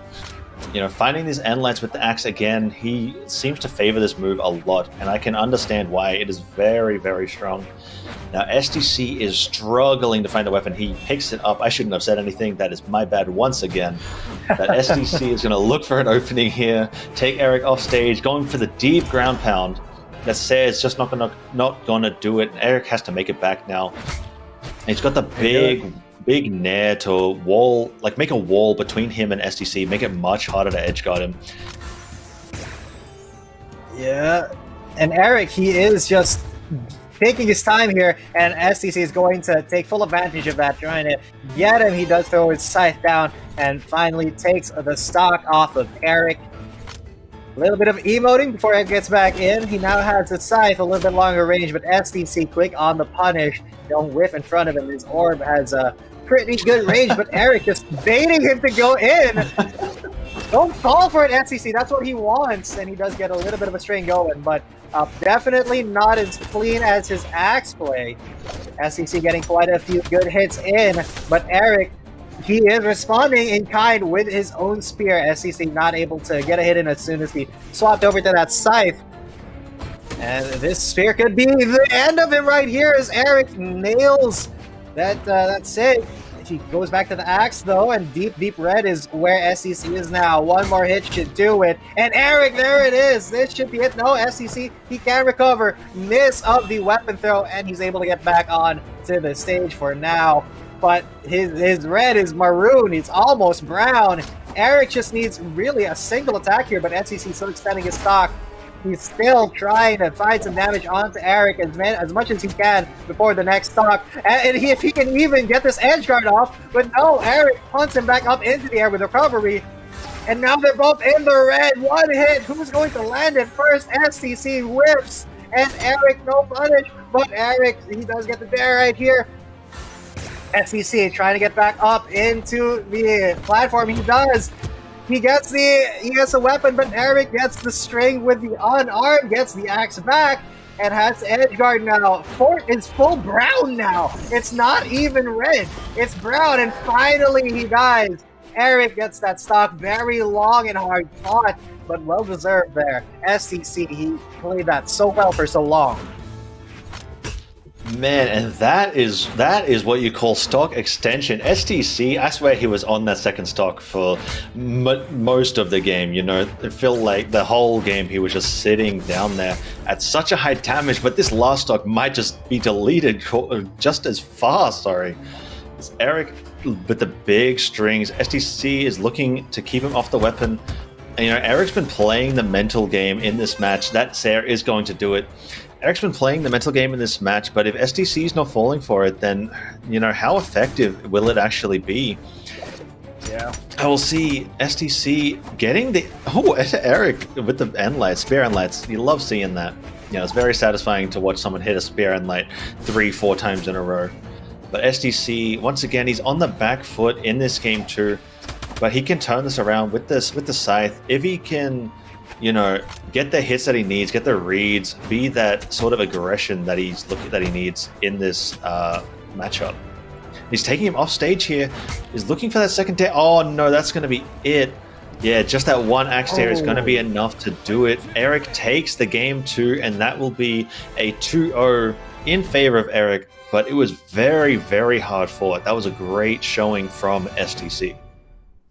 Yeah, STC. You could really feel his desperation towards the latter parts of that second game. He really pulled, you know, he put his all out there. He really put it all on the line. No regrets for that performance, really. Eric, he was just a little bit more patient. His playstyle was a little bit of a counter to the playstyle of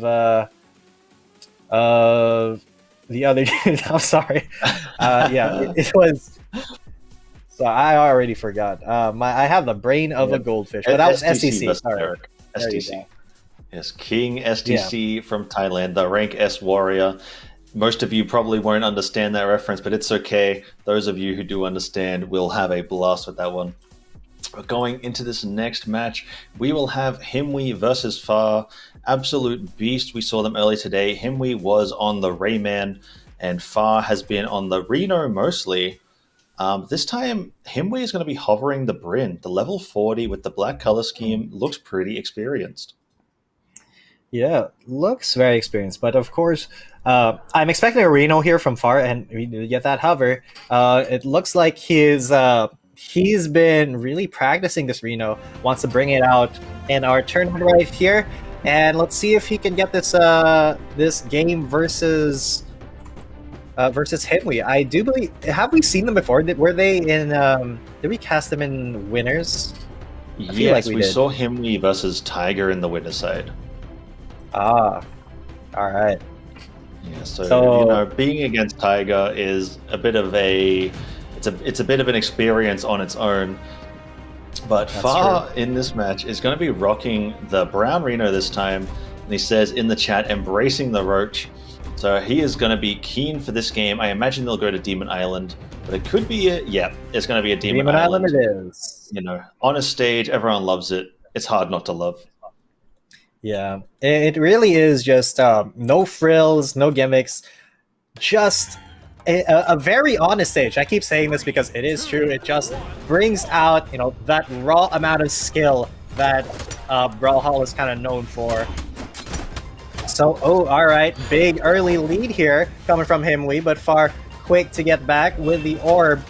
But the mobility from Himwe is just a little bit too quick for Far to really land some effective hits here. He has to respond with his own moves, but Himwe is just kind of dancing around Far right now. But Far able to find a good string or two here on committing to them. But Himwe now taking the axe, can get some really good hits, but this could be a big opportunity for Far. Does get a lot of damage, but not quite the stock. Although that was a great opportunity. Yeah, really strong start from both players. That down recovery is barely not going to do it. It's just barely. One more strength point definitely would have done it there. This edge guard is going to be extended, but it could be very good for Himwe. Finding a lot of damage. May not be the kill, but they're in a great spot. That's Sayre, beautiful. Ooh. Gliding along with it in the opposite direction is going to find their first kill. And now with the axe, they're going to look to build up big damage in a couple hits. Yeah, and seeing a big damage. Far looking to get some. Himwe looking to get some big damage onto Far right here with axe before he ends his stock. But Far not really letting him get too big of a lead. Just into the light yellows here, denying the weapon pickup from Himwe right now. And Far, he does take a little bit of damage right here, but Himwe using the axe just patiently fishing for one hit after the other. He's gotten 4 hits, 5 hits, 6 hits in a row without content from Far. And now Far finally getting the opportunity to hit him, but it's maybe a little bit too late. He is in the red right now, but he can still fight his way back. He just has to be a little bit more careful. Does block the throw, but Himwe taking him out with the axe. Beautiful stock right there. And he's built himself a very significant lead right here versus Far. Himwe was going big on that stock. A lot of damage built up with the axe. They're sticking with it for this stock. But Far is trying to look for an answer of their own. With this orb, with the NSIG specifically, seeing a lot of them thrown out. But Himwe's looking to build this damage up again, hit by hit, with the dares, with the side lights. There's a side light there, looking for the GC NSIG. Doesn't actually get punished for it and gets his own end light. This is really, really bad news for Far right now. Oh, that down sig is gonna send him straight down into the blast zone. That was a beautiful down sig. And now going into this final stock, Far is going to need to turn up the heat here, get these orb strings, which is what he's looking for. Barely misses this end light. But Himwe is going to look, let's look like they're going for a lot of stairs, gets a side light into the nair, doesn't find the recovery. But Far is finding strings of their own right now with this orb. Oh my goodness, gets the GC side light read on Himwe's fast fall, sorry. And it is going, you know, this damage, he's still at a deficit, but he has climbed half the mountain. Yep. Oh, Far though, he still has a little bit to climb. He has climbed half of it, but can he close it out? Can he finish it off? Himwe now in a pretty bad position. Got no weapons. Will get denied here. Far switching once again back to the pistols. He just needs a really good hit here. Can he climb it? But he won't be able to, as that was a beautiful, beautiful landing and read by Himwe to close that out. That is one game for Himwe, but Far can still, you know, he can still climb back up. Yeah, definitely. You know, Far did come second last week, so he's got a lot of fight left in him. But now he's a game down in the lower bracket. We could see him really turn up right now. That his tournament life is on the line. Could see him really pull out the downloads, all the stops that he needs. With the blasters, he was finding some great damage. But in that last game specifically, it was his orb that was finding a lot of success. Especially when it comes to like that sort of kill range, I do think it will be better for him to stick with the orb. You know, as finding those kills with the orb is a bit easier compared to the blasters. You know, they don't really have any true confirms aside from that downlight recovery. So I wanted to see him use it more in neutral like he's doing now. The big catch on the dodge. He's looking for that N-Sig. Very, very good use. But he's looking to edge guard. Turning it around. Far makes it back on. And now they're just taking turns, rotating through the state. Oh, that side sig is just barely going to catch Far on the very end of it. And now Hemwe is going to stick with a spear on this new stock rather than the axe. That's kind of been the theme of this match so far. It's just Far getting barely taken out by Himwee's side stick sometimes, and really just barely, as one unit of measurement would have been able to recover. But these are just like miracle finishes that Himwee's been able to do. But it doesn't matter as Far just confirms his own kills here. He doesn't need, Hail Mary, all just barely getting kills. He's going to confirm his own kills. He's going to go for the big damage combos, the big strings. And there he starts to try to do it. And Himwee's already countering him, getting some really good hits in, trying to go for the edge guard. And will it work here? He's able to recover. And he's able to get back onto the platform. Far is not gone yet. Himwee still has a lot of work to do to chop him down. Looks like he's using the axe for that purpose. He just needs to land one hit at a time, and these hits do quite a lot of damage. Almost got that air, but Far was just able to dodge right out of it. He will still die here, right, though. And Himwee, that's the second time he's just been barely able to kill Far. Yeah, Far, he's going to need to work on the stock extension like we saw in the STC versus Eric match. STC was living for very long times on, I guess maybe it was just that one stock, but that was a perfect example of what we need to see from Far right now. He's on the back foot, he's down a game, he's in the lowest bracket, he needs to turn up right now, but Himwee is finding all of the good hits they need. This dare could be it. He's going to find another dare, it's just barely not going to kill, but that weapon throw, very nice angle. He is majored in geometry. He's going to grab that weapon throw, take out the stock. It's even now, and he's on the orb, which I like to see. He's been finding a lot of success with it. He can find the big early strings. He can find the confirmed kills when it gets to a bit later damage. And it might be a bit easier to play the orb against the axe and the spear. Yeah, the orb versus spear, it looks like it could be better for Far, but he does have to find these hits, and that's where he should be looking for it during whiffs. But now, Himwee has swapped once again to the axe, going to be very patient, and he's going to just find the aerial, taking Far out, and just like that, our top two, our runner-up from last week, will be eliminated here, and it's going to be Himwee who's going to take his spot in the... Well, I believe it's the losers finals where we'll see him next. So that match is actually going into the losers semifinals, so very close. But unfortunately, LaRoche does die today. Very well played from Himwee. A very good play from Far, just barely not able to close it out. But that was a great showing. So we now have our confirmed top four. In the winner's side, we will have Vortex versus Tiger. And in the lower side, we will have Eric versus Himwee. Right after a break that we are about to go to, I'm Kyler Alice, and I am joined by... G10 coming at you. Stick around. We're going to do winners finals next.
All right, welcome back, ladies and gents. You are still watching the Brawlhalla SEA Challenger Series, week number 2. My name is G10 coming at you, and with me is... I am Kyler Alice, and man, we have had some brilliant games tonight. Just before the break, we saw Himwe and Far duke it out, and before that, we saw STC versus Eric. Moving on from those matches now, we have Himwe versus Eric going into this losers semifinals. So this is still a best of 3, and it is on the lowest bracket. So both players will be fighting for their tournament life here. And then in the winner's side, we have Vortex and Tiger waiting in the winner's finals for after this match. So getting into it now, we will have Himwe hovering the Tai Lung and Eric on who knows what.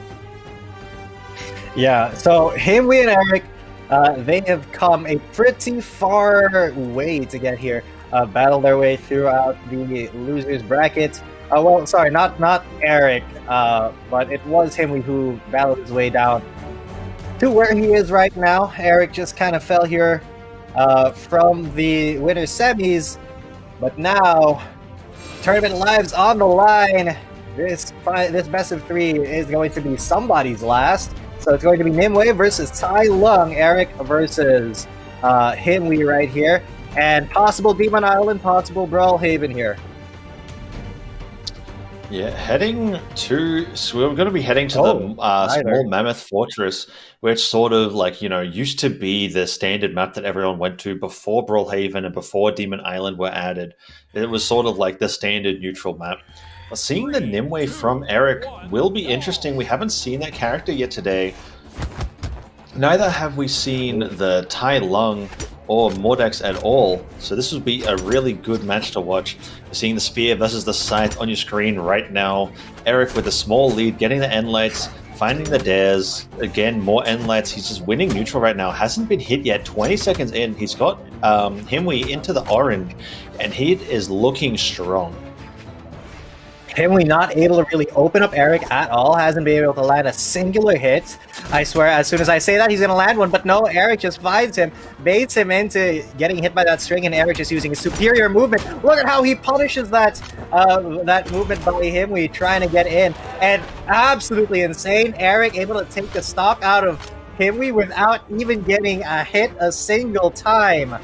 Now this is just a display of prowess from Eric, but finally Himwe's able to find a couple of hits with his gauntlets. With the orb though, Eric is a little bit more in control of space here.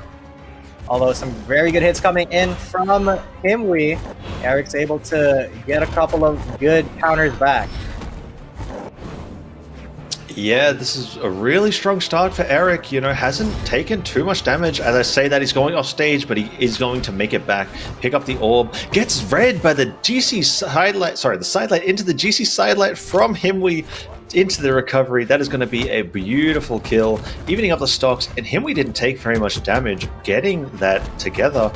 And now he's sort of starving the weapon, finding downlights, finding neutral lights, is building up the damage slowly but surely, goes for the downlight into the Nair, doesn't quite execute it properly, but I do respect that they're going for it, as, it's hard, but it is a rewarding combo to go for. Now the back on the gauntlets, Eric has no weapon, they are looking for their own, but Himwe may be a bit too telegraphed with these moves they're going for. A lot of these SIGs are getting punished after missing in front of Eric's face because he's not coming in. He's, baiting Himwe to bring them in. That is a huge side SIG. With you could even charge it a little bit to get that like optimal damage, optimal kill earliness. If you'll take that, yes, that will get the job done. The kill earliness, and it will, because look at how much Himwe has to fight back now. He does get a couple of really good hits in, but Eric is just so nimble. He's avoiding everything that Himwe's putting out, basically. And Himwe has to put in some very risky moves to even try to get into Eric's face. See, looking to get a kill onto here, misses the throw with a scythe combo, but he does get beat down there. The ground pad to take down that stock, but he still is in the orange. Eric definitely can easily take this if he's very patient, if he's careful. He just waits for his own weapon to land, and he does. That's exactly what he does. He waits for him to approach him and gets a couple of good strings, brings him to the red. The orb could be the kill here. And he's still trying to fight back, gets the ground pounds, but Eric, with the recovery, smacks him upside the air. There's very little health here, but if he can bring Eric all the way up to the ceiling, almost out of bounds, and get a hit, that will be a good time for Himwe. But still, he's in the disadvantage, and Eric with the amazingly perfect sig right there takes this match. You could see Eric doing the strategy he tried earlier on when we saw him against STC, where he sort of like, picks a side of the map and then he'll just wiggle back and forth around there, or maybe even, stand still in place and try and just lure them in. It didn't work as effectively as it did in the last set, but it still got some work done, got Himwe to come forward, and he did get the punishes that he was after. Does end up winning that game. And remember, this is a best of 3 in the lowest bracket. If Himwe loses another game here, they will be going home for the night. But if they can fight on, push forward, whoever wins this will be getting into best of 5 territory in the losers finals. 100%. And best of 5 territory is where they want to go. And Raphael, finally the turtle's coming out here. Eric going to be picking that Raphael. Yeah, and Himwe going to go with Ember. A little bit basic, but tried and true here. Yeah, nothing wrong with basic here. Ember is one of those characters that's like very explosive. They can look for the huge strings, the huge early kills, the offstage presence. We're going to be going back to Mammoth Fortress. Now, Raphael, I didn't actually get to read what character it is, and I don't know which ones they are off by heart. Is Ragnar? Okay, very good. Yep. So there can be a lot of offstage presence in this match with the double guitars and the bow. But Himwe's kind of flying around right now, but Eric is going to find this early damage with the guitars, slowly chipping away at Himwe with these end lights, with these down lights. But Himwe's going in. Doesn't actually have what it takes to get back. Eric's surviving, good on Eric for surviving, but Himwe, they outplayed themselves there. And that is unfortunate. Definitely a bad, a very unfortunate miscalculation. I saw the intention. He was trying to do his best to get a very good edge guard going, but Eric was just able to avoid him, but able to get a down sig here to take him anyway. That's a good kill from Himwe. Absolutely deserved. Now, with the Qatar versus Qatar fight, Himwe getting quite a bit of damage, but Eric still in the lead. Look at how much he's landing already, Eric, in the deep oranges. And Eric, he does have control of the platform right now. He's got control of space, just baiting Himwe to get into his attack range. And look how carefully they're both playing, how cautiously. They don't want to give a single hit because they know that can transition into a combo. And as I say that, Himwe finds a good string, forces Eric to get out of there. But Eric, with the perfect string, just yeets Himwe into the right side of the screen. Yeah, it seems like Eric's doing the best at his a bit of a slower playstyle right now, where he's holding his position that he wants and not budging from it. We saw Himwe try and do a similar thing, but it didn't quite work as well. And now Himwe's got a lot of ground to cover. Eric's only in the orange, like light orange on his second stock, whereas Himwe is on their final stock in the orange as well. And you can see they're both trying to bait each other, not budging an inch. And now it looks like Himwe is kind of going all out, trying to just throw something out and see what works. Because if they lose here, they are going home, and it is not working, so they need to find something that will. And that downlight, these downlights aren't going to quite do it. That N-Sig is going to catch after the end-light, doesn't quite work, doesn't kill. Eric does have the stage control now, just needs one good hit, and oh my goodness, that is neutral. Himwe just moving around him. Eric too unsure to even attack when Himwe's sitting on top of them. And they are one hit off here, G10.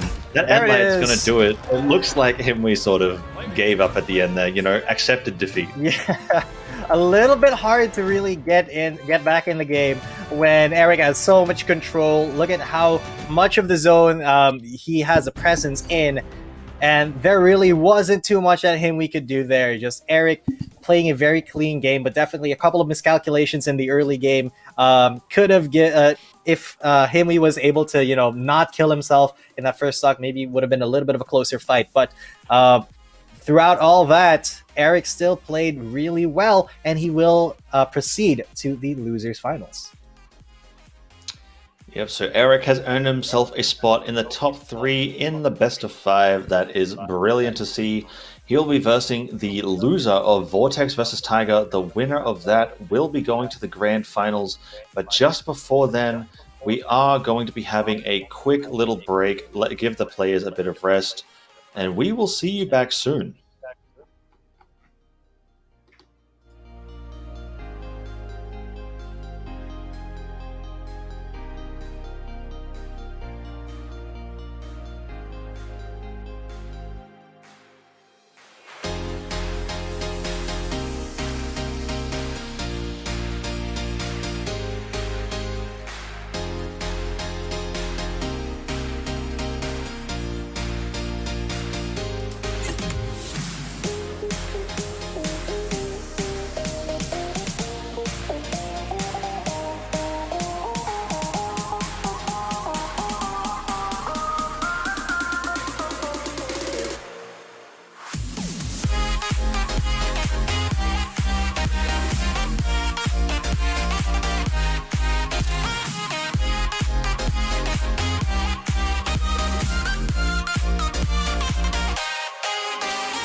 All right, good evening, guys. You are still watching the Brawlhalla SEA Challenger Series week number 2. We are now in the winners finals. It's going to be between Tiger and I believe Vortex it was. Oh, hang on.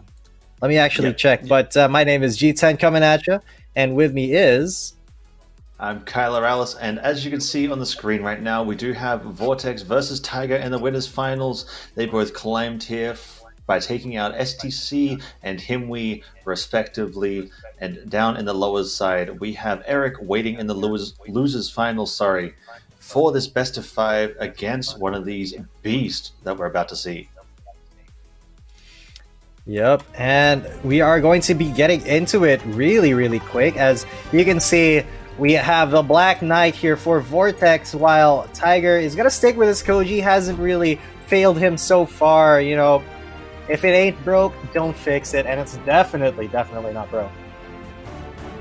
Yeah, 100%. I mean, this guy, in 2 tournaments, he's lost 1 game so far. But Vortex is going to be running this Black Knight, like you said, with the spear, with the lance. I mean, I said Tiger doesn't like playing the gauntlets before. He doesn't like playing the lance either. But we'll see how he does against it. The sword and the bow can, you know, do very well against it, especially with Tiger's sort of playstyle where he controls the flow, the movement, the spacing. We'll see him get into it on this brawl movement to start the game. The spear picked up by Vortex to start. Gets a Seg, gets a neutral aid, nothing more than that so far. Gets another Seg, it's the down Seg actually. He is building up big damage very fast right now. And he has control of this game. Tiger's in the orange while only having him in the yellow, but he is looking for an edge guard. Very good attempt, but he doesn't quite get it. Vortex makes it back on the stage. Both players back on stage now, and Tiger's back to trying to control the neutral. Sidelight actually drops because of his own weapon throw. It does hurt him a bit there, but the damage, that slide charge off the stage is going to kill Vortex early as possible. And Tiger is back in the lead after such a strong lead from Vortex. I blinked and Vortex died. Where was he? He was on orange still, right? But Tiger with the amazing slide off the stage into that side Sig. Beautiful work, and I expect nothing less. He timed it perfectly. You saw, and he calculated exactly where Vortex was going to be, and that's, you know, kind of the level that you got to be here. Vortex, he does get some really good hits in, and he does get that stock off Tiger, but Tiger is still a different beast right here, man. Being aggressive is a little bit of a risk when you're facing Tiger because he can just do that. He can punish your whiffs just insanely well. Look at how low he's gotten Vortex already off of just 1 whiff punish and just chaining together those hits, and there it is again, already in the red on his second stock. And this could be a kill right here. Tiger looking for the finish, and he will get it. Yeeting Vortex to the top of the screen. This is the Tiger we all know and love. With the smooth movement. Yeah, we all know and love this Tiger who's been, you know, the dominating force in Southeast Asia since the beginning of the game, really. And he is running away with this. You know, Vortex had such a strong start, building up so much damage, you know, getting those strings on Tiger, but he has turned it around completely. You know, this is what makes him the best. This is what makes it so hard to beat him. You know, he's got the downloads, he's got the adaptation, and he's got just the raw skill to go along with it. It is so hard to deal with him. And look at this, he's just ready to chuck out all the down sigs in the world. that weapon throw arcing through the air is barely not going to do it. But that Sair, you see, that weapon throw's going to do it. That Sair he hit is a prime example of like his control and his mastery of his control of his character.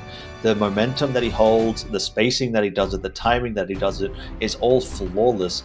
And Vortex immediately switching over to the Mordex. Absolutely. That was just something else. Tiger, he, as you said, the mastery of his character, the mastery of the game's mechanics. You saw how he was able to aim that weapon throw off screen and just know that the Vortex was going to get hit by it. Perfect weapon throw, and you know, just getting a stock off of Tiger, I think, is a huge achievement in and of itself. But of course, Vortex didn't come here for, you know, just getting a stock off of Tiger. He came here to win, and let's see if Mordex is going to be the key for him, because so far Tiger he's looked pretty unbeatable. Hasn't dropped the game so far today, I don't think. And, oh, he's not looking to drop one now as he finds the first kill, the first stock onto Vortex. Beautiful edge guard, aiming exactly where Vortex would be. But now the Scythe taking Tiger to the edge, trying to take him down, trying to guard him. But look at the game they're playing, very dangerous on the edge. They're able to both get back on the platform, though. And now Tiger's the one who's taking quite a lot of damage because Vortex just keeps hooking him from tip range. Now he's in the red, and he's going to get edge guarded here. And that's a lot of damage. The bow's knocked off his hands, but can he recover? Yes, he can. The Vortex is not able to close out this stock for Tiger just yet. Tiger still got a lot of life left in him. Look at how much he's fighting back still. He's trying to get the kill onto Vortex before he loses his stock even.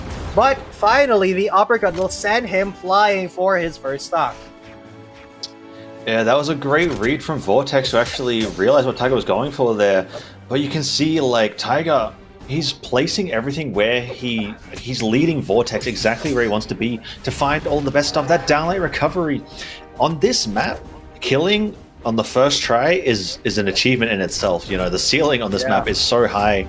You'll very rarely see downlight recovery going for or even killing on the first try. So, you know, he perfectly knew his damage, really well done. But now we're back to the neutral game. He's in orange actually. I didn't even see him get hit. But Vortex has brought him to the orange, but he's still on his second stock, and he's building up the damage of his own.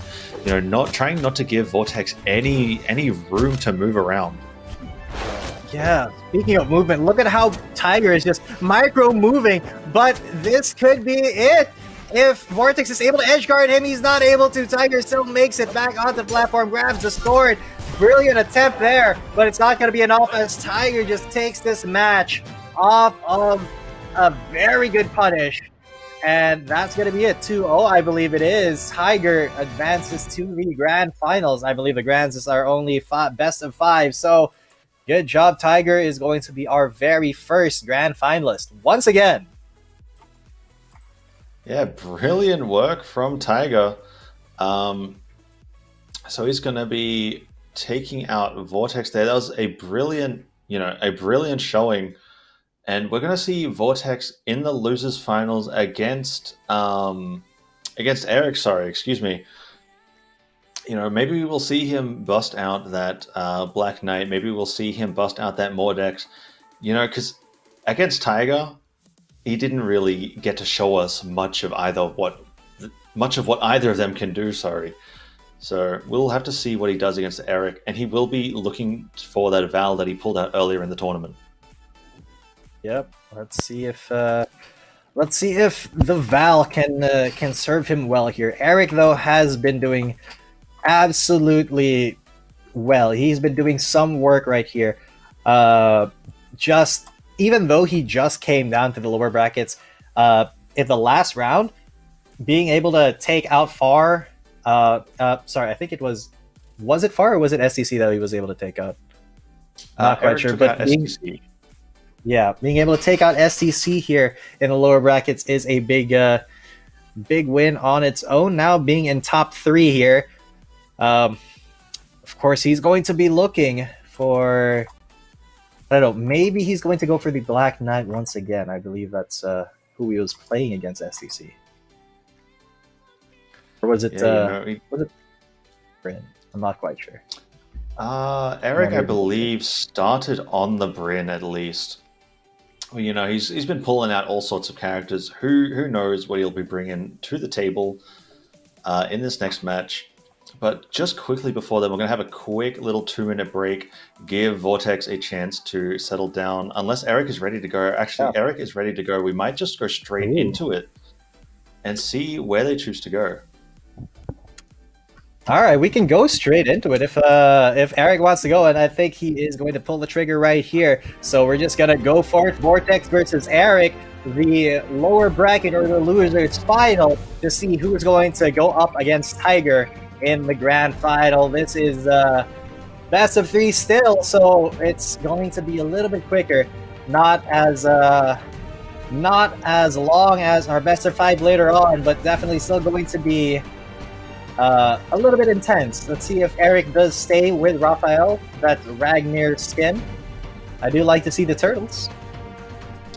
Yeah, it is cool to see the turtles. I mean, they're still relatively new, but I haven't seen them too often. And there you go, Vortex hoveling the Michelangelo. That is a Val crossover, so it's very good to see.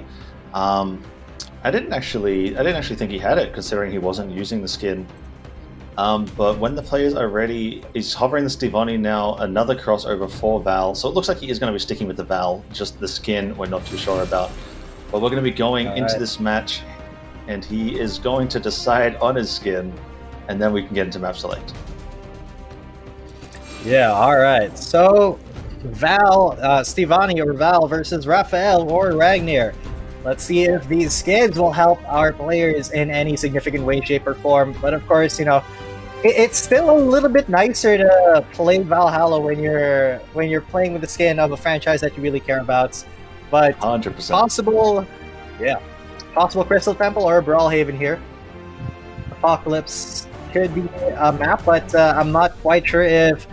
Eric is going to go for... Vortex. No, Eric. Eric is Raphael. Yeah, he's going to go for Small Brawlhaven. Sorry, a little bit of... No, it's understandable. There is a lot of characters, a lot of crossovers, and 4 turtles, but we're going into Brawlhaven with this... I'm just going to call him Turtle Man, actually. I think that's a bit cooler right now. Turtle Man versus Stevoni. I'm probably going to anger some people saying that. But anyway, going into this game, the Gauntlets versus the Katars. You know, it's a pretty good start for Vortex. Not much damage, but he is in the he has the stage control, and you know, he's looking to drag Eric off stage. Maybe look for those early kills if Eric slips up, or just try and build the damage little by little. Yeah, little by little is maybe the way to go here. Is Eric using his movement, dodges out. Vortex trying to get in. Oh, he does get some really good hits here. The Gauntlet paying off big. Eric trying to get some moves. They're just kind of trading places, trying to aggress onto each other, trying to go for some aggressive options for approaching. But it's not really working out for either of them. They just kind of are not hitting each other. But Eric finds a couple of solid hits in. Gets the recovery hit. Ooh. But not really building up significant leads of damage at the moment. Vortex, though, does get Eric over to the orange, but they're both playing so very cautiously that it's really hard to see who has the lead, because they're just landing single hits or just low damage strings onto each other. Not really committing onto big moves like that! Just like Vortex tried to go for that edge guard. Eric, though, may be able to reverse it here. No, they're just going to both be able to get back onto the platform. But that was a little bit dangerous because Vortex was actually missed that that ground pound.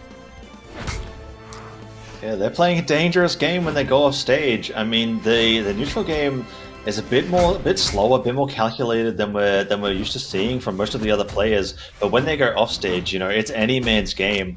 You can be in an advantage, you can be at white health, and you can just have your stock deleted in an instant. That recovery is just barely enough to do it. Vortex is looking for this kill, but Eric is also looking for his own. Right now, we might see him just go for the neutralize that we saw before, but he's actually going to go off stage, and he's going to find that dare onto Vortex as a really clean punish on Vortex's ground pound, and we have stock 1 going the way of Eric. And now he's looking to keep him off this weapon as long as he can, build up that damage with the axe, and not get red. Yeah. Let's see if he can build up the damage. Oh, Eric building up damage just 1 strike at a time. He just needs to extend his stock for just a little more, make it more worth. And there he is, gets a good string unarmed. But this should be the kill, finally. And Vortex really doesn't lose too much life, doesn't lose too much leap off of that stock. But Eric still does have the lead, and if he's able to get some good damage here, even if unarmed, then you know he could be setting the precedent for the rest of this. Great dodge on the ground pound there. Vortex left looking for something else, but Eric is just using his movement to get away from Vortex's attacks right now. The options are not there for Vortex, but Eric is he's not actually aggressing as much as he should be. Almost dies there, almost bites the bullet, but Vortex is he's also taking some damage. Eric, though, he is not putting himself in risky situations as much as Eric is, as Vortex is.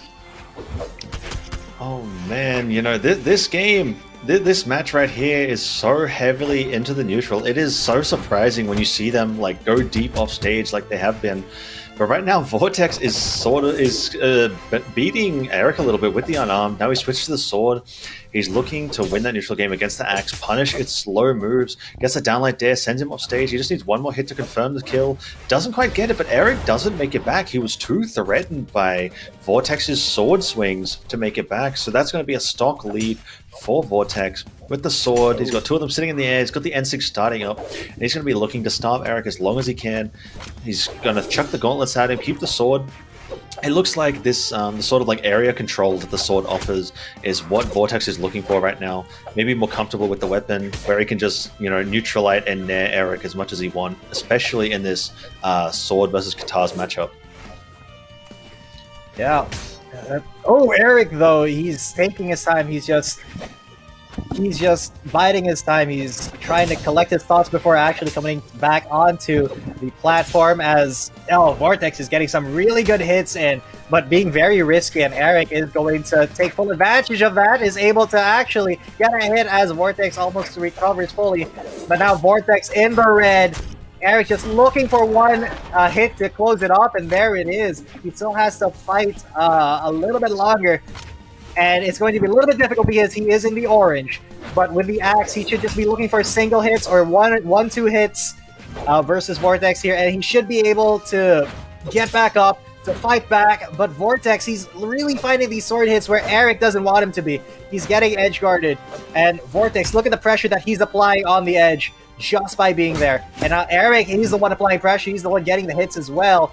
It's a little bit more even now. Oh, but that is a good error from Vortex. The recovery might be the kill here. No, Eric stays alive for one more. But he's playing a very dangerous game. He's playing with fire. He needs to be extremely careful. He has to play it a little bit slower. But Vortex, he's got a lot of patience as well. One more hit should do it for Vortex. But Eric is still holding on, and that should be the hit for Vortex. As a good end to that game, you know, finding that Scientig off stage, getting a fairly early kill, that was a really good confirm from Vortex. But that was a really close game. Both players, you know, going to one stock. I think Vortex was in the orange-ish, or maybe the late yellow, before finding that kill. It was very, very calculated game. He's going to be switching to the Michelangelo skin. Maybe that'll help power him up a little bit, get some cooler effects. Eric might be looking at a different character. You know, we've seen him play the Black Knight. We've seen him play. Oh, sorry, that was Vortex. But I think we may have seen Eric play his own Black Knight earlier on. We saw him on the Bryn. We just saw him on the. I'm so sorry, Raphael. We saw him on the Raphael. That's right, the Ragnar. So, you know, who knows what he picks? Maybe he has the ultimate counter to this. Maybe he just needs to make the small adjustments that he will need to, you know, win in those situations that were so close in the game.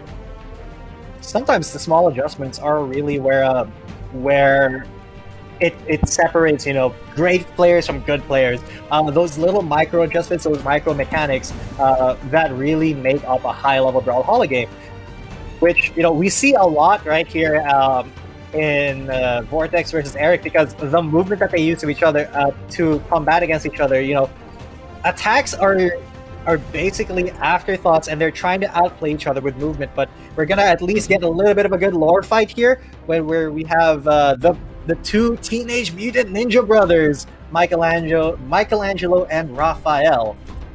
And if you guys follow some of the darker, I think Dark Horse comics, the TMNT comics, I think Raphael is actually the lone survivor turtle in one of these story arcs. Yeah, I'm going to leave that to you because I am not too well versed in my Teenage Mutant Ninja Turtle knowledge. But we are going to be going off with the epic duel on Brawlhaven. You know, starting this game, Eric with the guitars and the axe versus Vortex on the sword and the gauntlets. Vortex, will get the first weapon. the gauntlets. He's looking for the big strings that he can get. Eric's going to be on the axe where those one hit at a time, stray hits, those nairs, those side lights, they can rack up damage really quick. And Vortex is going in off stage. This edge guard. Yeah, Eric actually fell to his death there. He was too scared by Vortex's hits to come back. And that is going to be a perfect stock to start this game too. What an edge guard.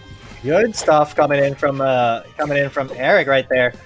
And honestly, Vortex, good stuff from Vortex. Good stuff from Vortex. Great edge guard.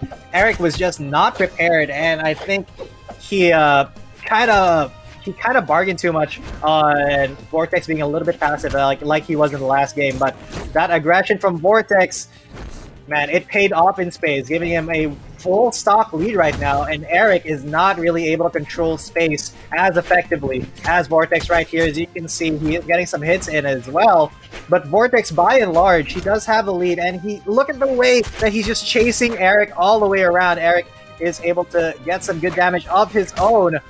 Oh, just barely missing that. Might not spell disaster, for Vortex, as he's able to get back onto the platform, but he does get a couple of good hits onto Eric. Eric now, he may get edge guarded here once again, but he smacks down Vortex. Says, sit down, boy, I can edge guard too. It's now 2-2, but Eric is at red. Man, that was a sweet turnaround from Eric, finding like a toss hit. That side sig, that weapon throw into the side sig from Vortex is going to do it. Honestly, I didn't even know it was a side sig coming, but it is going to be a huge stock lead for Vortex. Eric is on one stock. Vortex is on two stocks in the orange, but there is a long way to climb, especially when Eric is, he's down a game. He's in the lower bracket. It's all or nothing right now. He needs to find the reads of his life, or he needs to play the neutral game of his life. That offstage might be it. It might be what he needs. Those turnarounds on the offstage. That down sig is going to send him high. Not quite going to find the kill.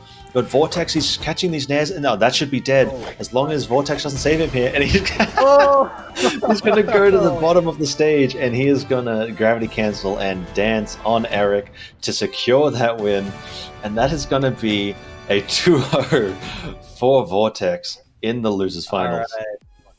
Quick game there by Vortex, and wow, he will advance to the grands, but Eric kind of was just outclassed there. He was a little bit too patient, being not as proactive as Vortex. Really just gave the pace and the tempo of the match over to Vortex if you're just letting him run around and do what he wants. But I'm not sure the Tiger will let him do the same, as I think both players have just kind of jumped in.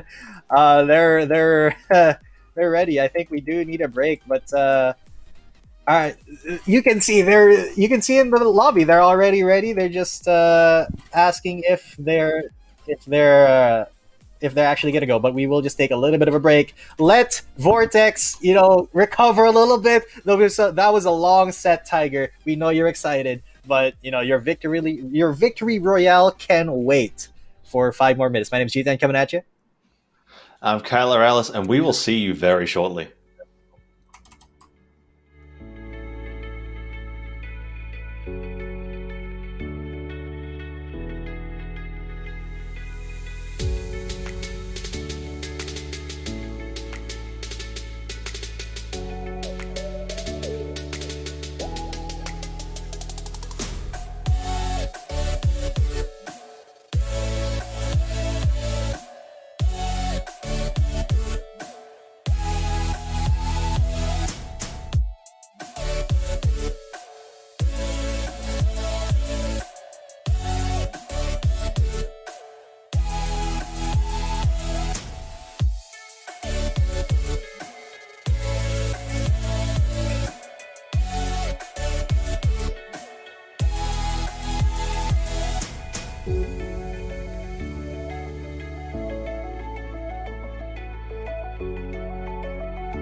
All right, good evening, ladies and gents. You are still watching the Brawlhalla SEA Challenger Series, week number 2. This is it. This is for all the marbles. This is the grand finals. My name is G10 coming at you. With me is the very smart and talented. I'm Kyler Alice, and let's get into this grand finals of the week 2 Southeast Asia Brawlhalla Challenger Series. We have Tiger versus Vortex, both meeting in the winners finals, but Vortex coming back to get his revenge after taking out Eric 2-0 in the losers finals. Let's get this show on the road. The Michelangelo versus All right, so Michelangelo is still being picked by Vortex here, versus, once again, Tiger's Koji. This Koji is basically undefeated in the SEA Challenger Series. He hasn't dropped a single match. He's dropped a game or two, but he hasn't dropped a single match, and I don't think he's even dropped a game this week as of yet. So let's see how he can face off against Vortex. I'm sure he is fired up and ready to go into this one. He wants to slay all the Vals he sees in his path. He's going to be going in. I didn't see what map they picked. It's the Great Hall again. It's very interesting to see Great Hall actually get picked. It's a very rare map. I mean, I said Crystal Temple and Enigma were rare, but this one is actually rare to see. Especially after, Vortex kind of got destroyed in the match that they played on this map. But, Vortex kind of turning around this time. He's getting the reads, he's getting the damage onto Tiger, who's been unarmed for the first 20 seconds of this game. And somehow is keeping even the damage, despite not having a weapon. Yep, look at... He doesn't even need a weapon. This is Tiger we're talking about, guys. But he is going to get bullied a little bit here. Vortex with the sword is going to keep hitting him, but finally he gets his own bow, and now it's going to be a little bit harder for Vortex to actually approach him because of that range. Look at how Tiger is able to, just as soon as he lays his hands on the bow, takes down Vortex, just sniping him above himself. And this is just Tiger, man. This is just what he does. Although he is in the red, and he is going to get taken out, even up. Vortex, he is going to make Tiger fight for this title. Yeah, definitely. Vortex put on a bit of a show right now, evening that up. But man, that instinct that Tiger found on the bow, as soon as he picked it up, that was perfect kill range. That was sweet. But now he's in the lead right now in terms of damage. He's looking to reverse his edge guard that Vortex put him in. But Vortex looking to reverse it on him. Vortex dragging him back off stage with the 2 nairs into the ground pound, into the 3rd nair. That should be the kill. One more hit. Vortex lets him come back. Oh, must have thought he didn't have enough to make it back onto stage. Risky. He's chucking him out again with the nair. They're constantly swapping positions back and forth, up and down, top and bottom. Vortex he dropped that combo, but he is looking to make it back. Damage is dead even after such a long offstage I wouldn't say dead situation. Even. Tiger definitely on the back foot here as he does get taken out. Perfect timing and beautiful positioning there by Vortex. Brings Tiger down to 1 stock. Now he's mad. Now he's got to turn it on because Vortex, he's looking to take a game off of Tiger right here. Big read, big damage. And Tiger, he's got a long way to go. He's got a lot of room to hustle. He misses the weapon throw, but can he still get this edge guard? He grabs the sword. And now Vortex is getting tired, but he still makes his way onto the platform, gets some damage still. Tiger into the low oranges, but he still isn't able to find that stock. And now is 1-1. Let's see if he can close it out, though. Yeah, good position for Vortex, but Tiger, he is Tiger, but he is in a good, he is fired up, he's got the bow, but Vortex is saying no, he wants this win, he wants to make this quick 6-0, that Ensig is just barely not going to do it, and that is one reason why I said this map's pretty rare, because the ceiling is so high. Even hitting that Ensig at this damage wasn't enough to kill. That Ensig is going to do it, that is way too much damage, he's not going to take that one. And game 1 is going to go to Vortex pretty convincingly. All right, good stuff from Vortex. His unbridled aggression. He's not actually letting Tiger get in his face and actually get some reads. He's not letting Tiger do his usual style of whiff punishing off of big telegraph moves. just because of the way that he moves, the way that he uses his mobility to skirt around Tiger all the time. So well done there by Vortex. There is a Filipino word for what he's doing. He's being makulit, which is where he's being really hyperactive all over the place, and it's hard for Tiger to get a read on him, to lock him down in a certain position. But we're going to be going on to Brawlhaven for game number 2. Now this one should favor Tiger quite a bit compared to the Great Hall, where there's less space for Vortex to run around and avoid the neutral game as much, and the kills will be much earlier. So Tiger, you see, he's already got the lead. I believe he did grab the first weapon, which would have helped a lot. But Vortex's neutral compared to the first that they played today against each other has improved so much. It looks like he's got a bit better of a feel about where Tiger wants to go, what he wants to do. And now Tiger, he's trying to find an answer that, to the question that Vortex is posing. Yeah, and it looks like Vortex, he's really phrasing that question in a way that Tiger is not really prepared to answer. But it doesn't matter. As Tiger, oh wow, the reversal almost actually kills Tiger, but he's able to recover into a couple of perfect recoveries, unarmed even, and takes the stock from Vortex, showing he still has a thing or two he can teach you.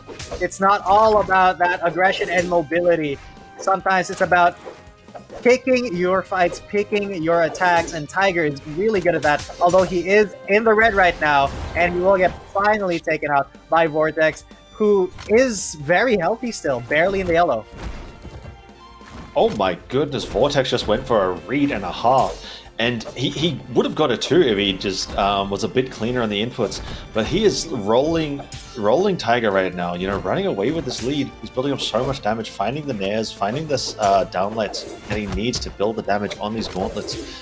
Now Tiger, he's the neutral guy. He's going to try and just reinforce his neutral to the point where it doesn't matter if Vortex gets a big string every once in a while, which is what is exactly what's going on here. That downlight says is going to do it, but Tiger, I think he got hit once in the last 20 times that he hit Vortex, which is exactly what we've been seeing him do the whole time.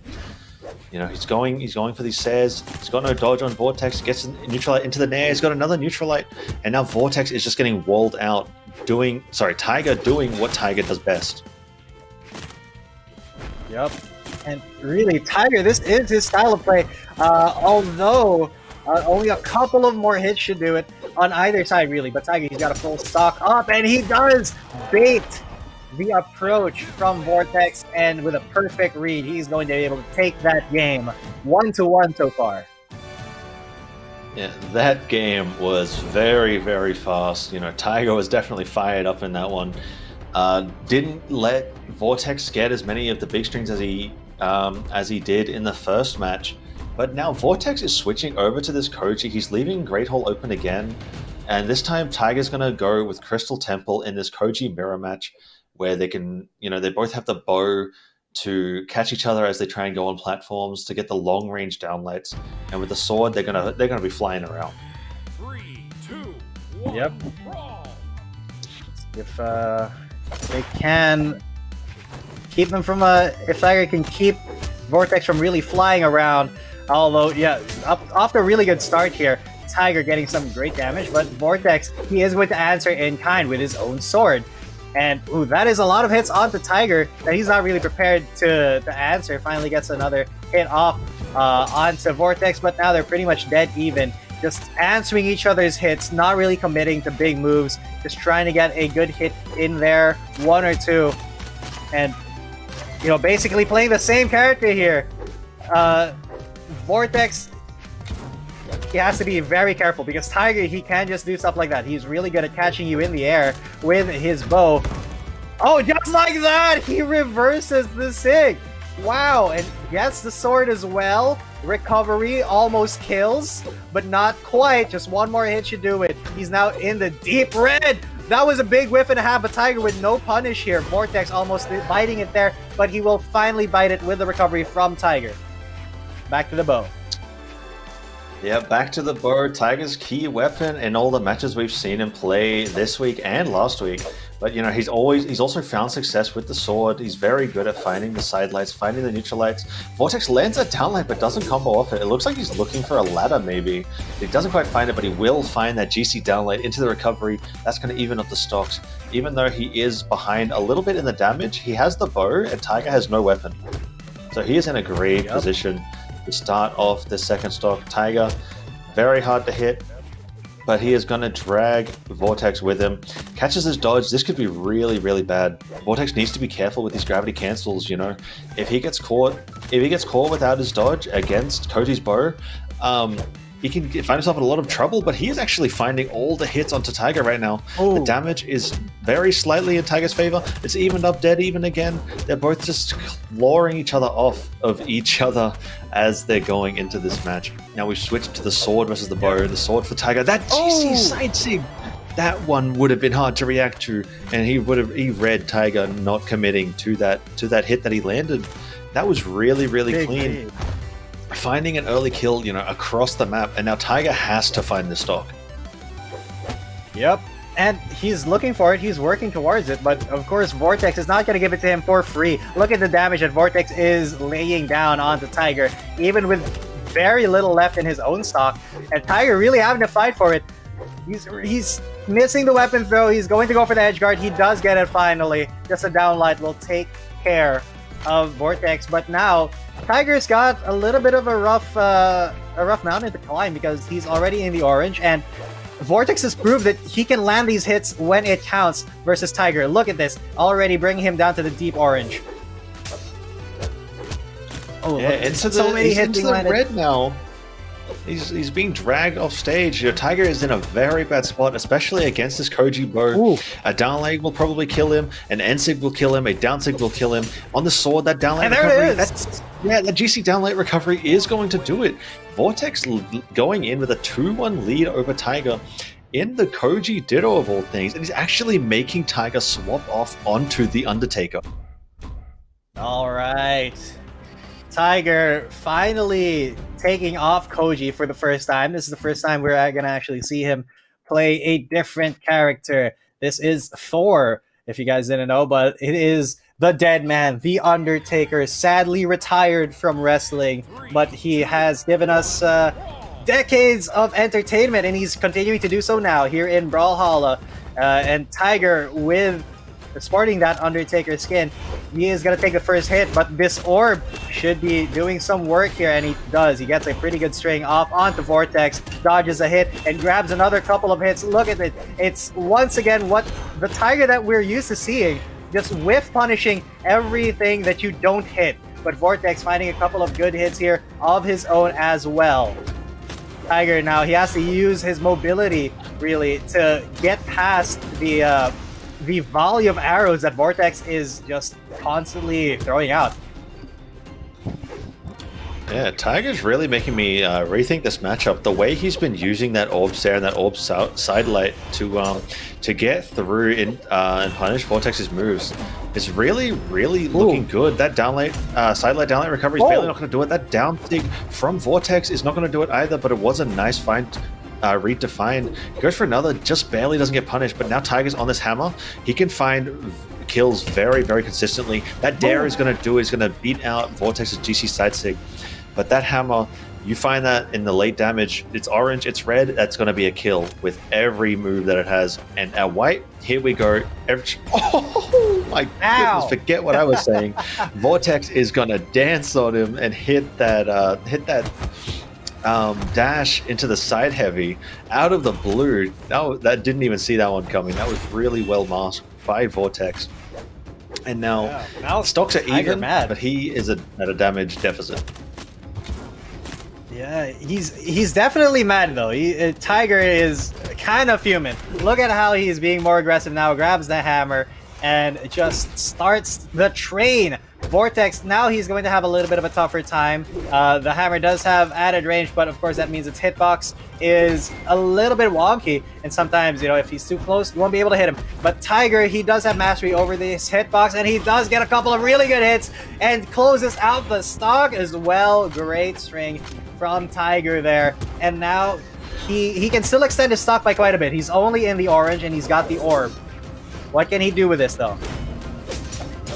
Yeah, what can he do indeed? That was GC downlight into the dare, into a delayed recovery was very nice, but it's just barely not going to do it. The downlight recovery from the bow will do it, and now the stocks are dead even, but I believe Tiger will be picking up a hammer next, and the hammer has huge combos, and it does very, very high damage on each individual hit. So if Vortex is not careful, this stock could be gone in an instant, but he's giving Tiger a taste of his own medicine, you know. What we've been seeing Tiger do for the last 2 weeks with this bow, Vortex is doing the same exact thing, saying right back at you. And now Tiger is finding this, like, here's these stray hits. He's hit him, I think, 3 times, and the damage is just barely not even. That's hit 4, and now the damage is dead even. It's Vortex. It's going to have a much harder time killing with this bow than Tiger will with this hammer. Sorry, but getting in is going to be the real struggle. Whoa, oh my goodness! That he's giving Tiger a taste of his own medicine. That bow sidelight into the charged bow side sig is going to take it off, and that's going to be the set 3-1. That's it. Going into a bracket reset. Right? Sorry, yeah, bracket reset. Okay, Vortex making Tiger drop a set. Interesting stuff. Now we've got a game, ladies and gents, and that was 3-1 even. So Vortex, wow, fighting his way up from losers for this. Definitely making this grand finals worth it. He's making Tiger work for it, and you know, if he keeps up this pressure, if he keeps up this playstyle, then he could be taking the title away from Tiger right here, because, man, with that reset, Vortex is just feeling a surge of confidence. Yeah, 100%. What a like dominant set that was too.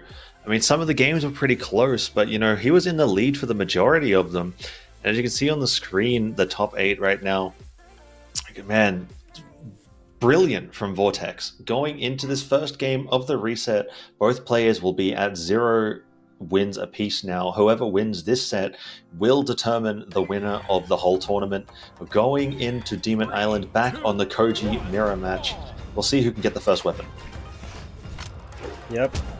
And the first weapon is going to be taken by Vortex, and he's using it to great effect. He grabs the second one as well, but Tiger, even unarmed, look at the way he's moving, although he does catch up quite a few hits coming from Vortex, and now Vortex, he's just, look at the way he's weaving these hitboxes into Tiger's path.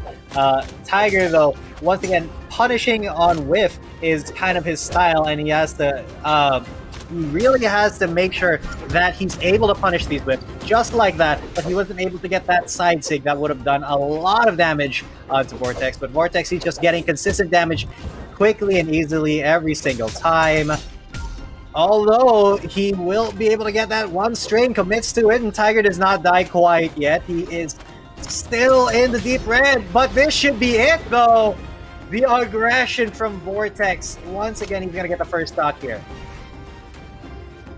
Yeah, it looks like Tiger's not really sure what to do. You know, he's starting to lose neutral a lot more.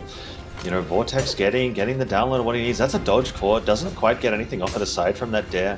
He's finding more dares. That was a clean recovery. Slick control of the momentum there. The stocks are going to be evened up. Now, Tiger's with the sword. I guess he feels more comfortable with it and when it comes to guarding this weapon. But he won't be able to actually. Vortex slides on through and steals it for himself. And now we're going to be going back to the chipping game, where both players, you know, that they're trying to just play neutral, and then most of the hits we find are just going to be one at a time. Oh, but Vortex is actually he's not going to settle for that. He's looked for the offstage play, the ground pound on the wall. Didn't find it, but, you know, the aggression is there, and he's trying something different.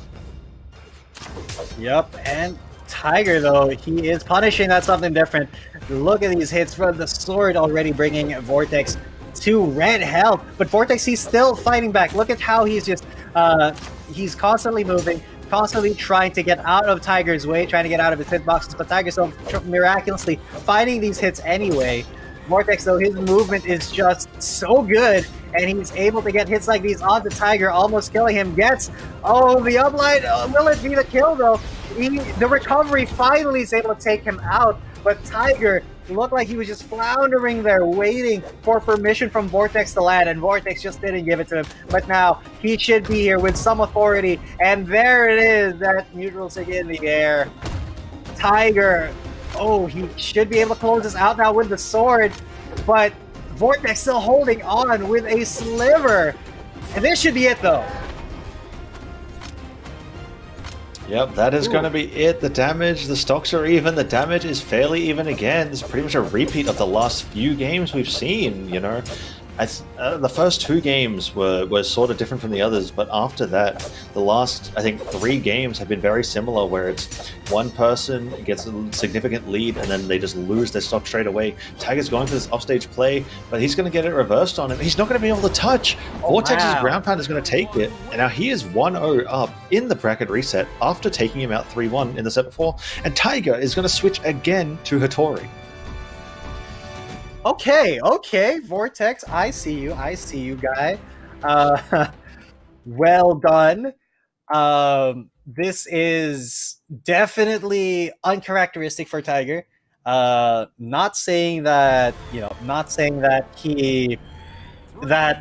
Vortex isn't playing well, because wow, Vortex is playing so well. It's just that Tiger, it's not that Tiger is bad or worse than Vortex. Vortex is just playing absolutely out of his mind. You know, some days everything comes right for you, but Tiger, he has the mental reset and looks like it's working well for him. Just this edge guard getting so much damage onto Vortex and already into the red right here with his Hattori. Tiger is saying, you know what, I can figure you out. I can figure out your playstyle, and that is a very easy and very early first stock for Tiger. Man, Tiger he's the king of Sares. No matter what weapon he's playing, hammer, sword, axe, spear, you can always find him landing just like Sare after Sare with any weapon. That down sig's it's gonna barely miss, and he's gonna get punished with a side sig for it. But he has a significant lead in this match. He needs to be careful about coming forward when he gets hit, because it looks like that's what Vortex is looking for a lot of the time, you know. He wants Tiger to come into him instead of him coming into Tiger. That dare gonna peek over the edge, snipe him out. That recovery is not gonna carry the momentum by the time he dies. So that's gonna be Tiger's stock gone. Now he's back onto the spear, sorry, and you can expect to see a lot of dares and a lot of Sares. Yup. Tiger is he's able to land these stairs basically whenever he wants, and just being able to edgeguard like that. Oh, he wasn't really able to edgeguard, but he didn't give Vortex an easy time getting back up to the platform, and now he's going to eliminate him altogether, or take out that stock. Sorry, he's not eliminated as of yet, but Tiger definitely has the upper hand now, kind of figuring out Vortex, downloading him in the middle of the match. It took him a little bit, but I do think that Tiger has got a better grip on his opponent now. Although, look at Vortex, he's still landing hits in, he's still using movement, and he's able to get Tiger already up to red right here, and actually he's able to take the stock, and that's not too big of a damage deficit that Vortex is working with. He can definitely take this game from Tiger if he's careful, but Tiger's not letting him even get up onto the platform right here. This could be an edge guard, and it will be able to recover barely, but he's able to get back in time. Tiger saving him with the recovery, but now Vortex is in the red, and Tiger, he has him exactly where he wants him. He's got the spear, the ladder in this case, but Vortex is still fighting, still holding on. He's going to get smacked once again, and Tiger just is looking for one more. Just looking to predict one thing. Just looking for the perfect read. Just one more hit should do it, and that's going to be the hit. 1-1 here in the last set of the Grand Finals. It's close as it can be, Kyler. Yeah, as close as it can be indeed. You know, I guess it looks like Tiger is sick of losing on the switch to the Satori, and with the spear he is finding so much success, so much damage built up from the Sares, from the Enlet, and he's going for some reads as well, which is really good to see. It means he hasn't lost confidence yet. You know, he's still comfortable going for what he's going for. And, you know, Vortex, whenever he loses the game and he's the one who bans, we can see him leaving up these 3 maps, Crystal Temple, the Small Enigma, and the Great Hall, it's these platform maps that that Tiger's not really a fan of. So this is going heavily into Vortex's favor, despite that win for Tiger. Yeah, and Vortex really, he has to just keep momentum because that's kind of his problem when Tiger starts to get in his faces. He's not able to really reset the momentum. He's not able to stop Tiger from running over him. So he has to kind of work on bringing Tiger back to neutral once he has the momentum. Because as of now, look at Tiger, once he lands these hits, he's going to start to run away with it. Lands hit after hit, and Vortex is not really able to respond too well. He loses his bow right here. And this recovery, Tiger with a great couple of hits, brings him to the orange, into the red with the spear.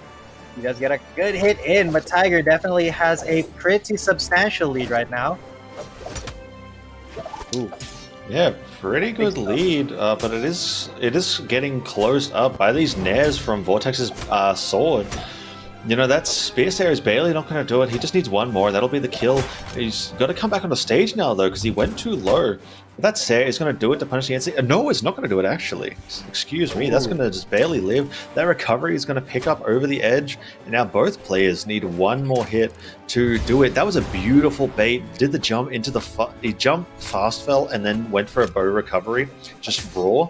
That was really nice mix-up for his movement. Caught Tiger, got the kill, and now he's looking to extend the lead as much as he can with these nairs. He's got 4 in a row into an end light. He's got Tiger on the offstage now. He doesn't want to commit too hard. He just wants to chip away at him, get this damage up slowly, because, you know, he's already got the stock lead. If he can just extend this damage as much as possible, that's all he really needs. Yeah, but now is the time for him to be a little bit aggressive, I think. Oh, but not that much aggressive, but because I was going to say he could extend it a little bit. He can get some more damage in if he was a bit more aggressive. But Tiger, he will just close out that stock.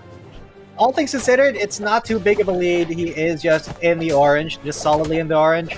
But with a couple of good hits, a couple of good strings, Tiger should be back into even. Look at that. He's already getting a lot of damage onto Vortex. But Vortex brings Tiger into the red.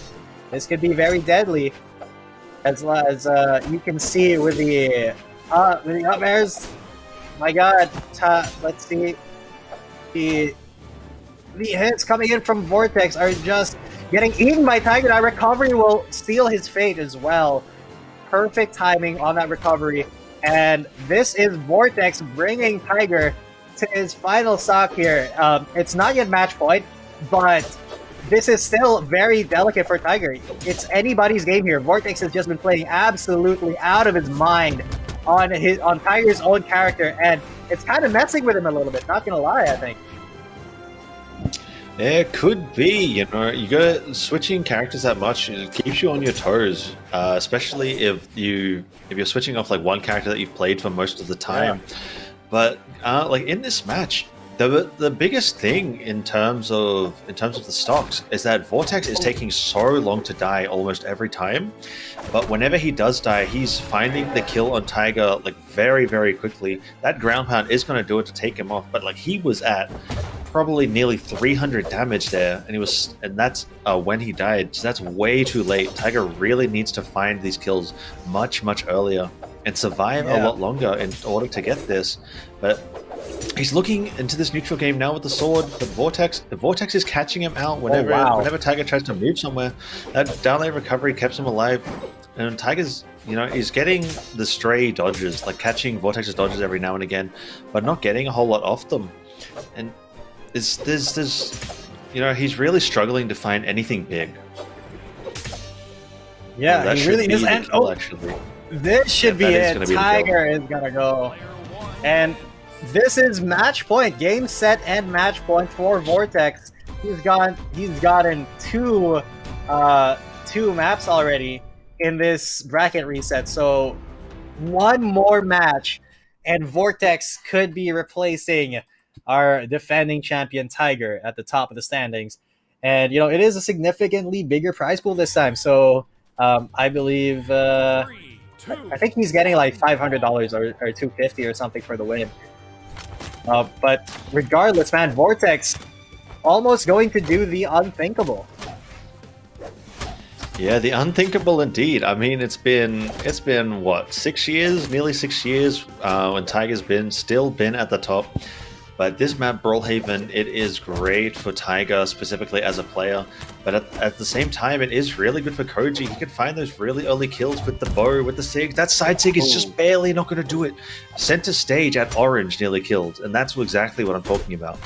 This map, like with Hattori and with Tiger's movement-focused playstyle, it can be quite hard for him to get any like big lead that he was used to getting. But we can see that he's, you know, slowly building up there. In the sword ditto, he's he's getting caught trying to break neutral into Vortex a lot, and it's costing him so much. That N-Sig, that Nair is just barely not going to kill. That was a really good attempt at a wake-up from Vortex. I am so surprised that didn't work, actually. But Tiger responds very strongly, punishes that side sig with a downlight recovery, and he's going to take the first stock. Now, he needs to stay alive if he wants to keep this lead. Yeah, he has to extend this this lead just a little bit before he gets taken out. But being in the deep reds, I don't see Vortex really allowing Tiger to get too much of a lead. But Tiger, he's taking it hand over fist already into the yellow, and Whiff punishes Tiger Whiff punishes Vortex when he's being a little bit too aggressive, and that is a good lead already for Tiger. Coming into the second stock, that is a pretty decent health lead that he has. Picking up the spear here versus the bow. This should favor Tiger a little bit, but Vortex opening it up with a couple of really good hits. Tiger opening him up as well. The spear doing quite a lot of work for Tiger here, but a little bit of aggression from Vortex, and Tiger is able to perfectly rebuff that though.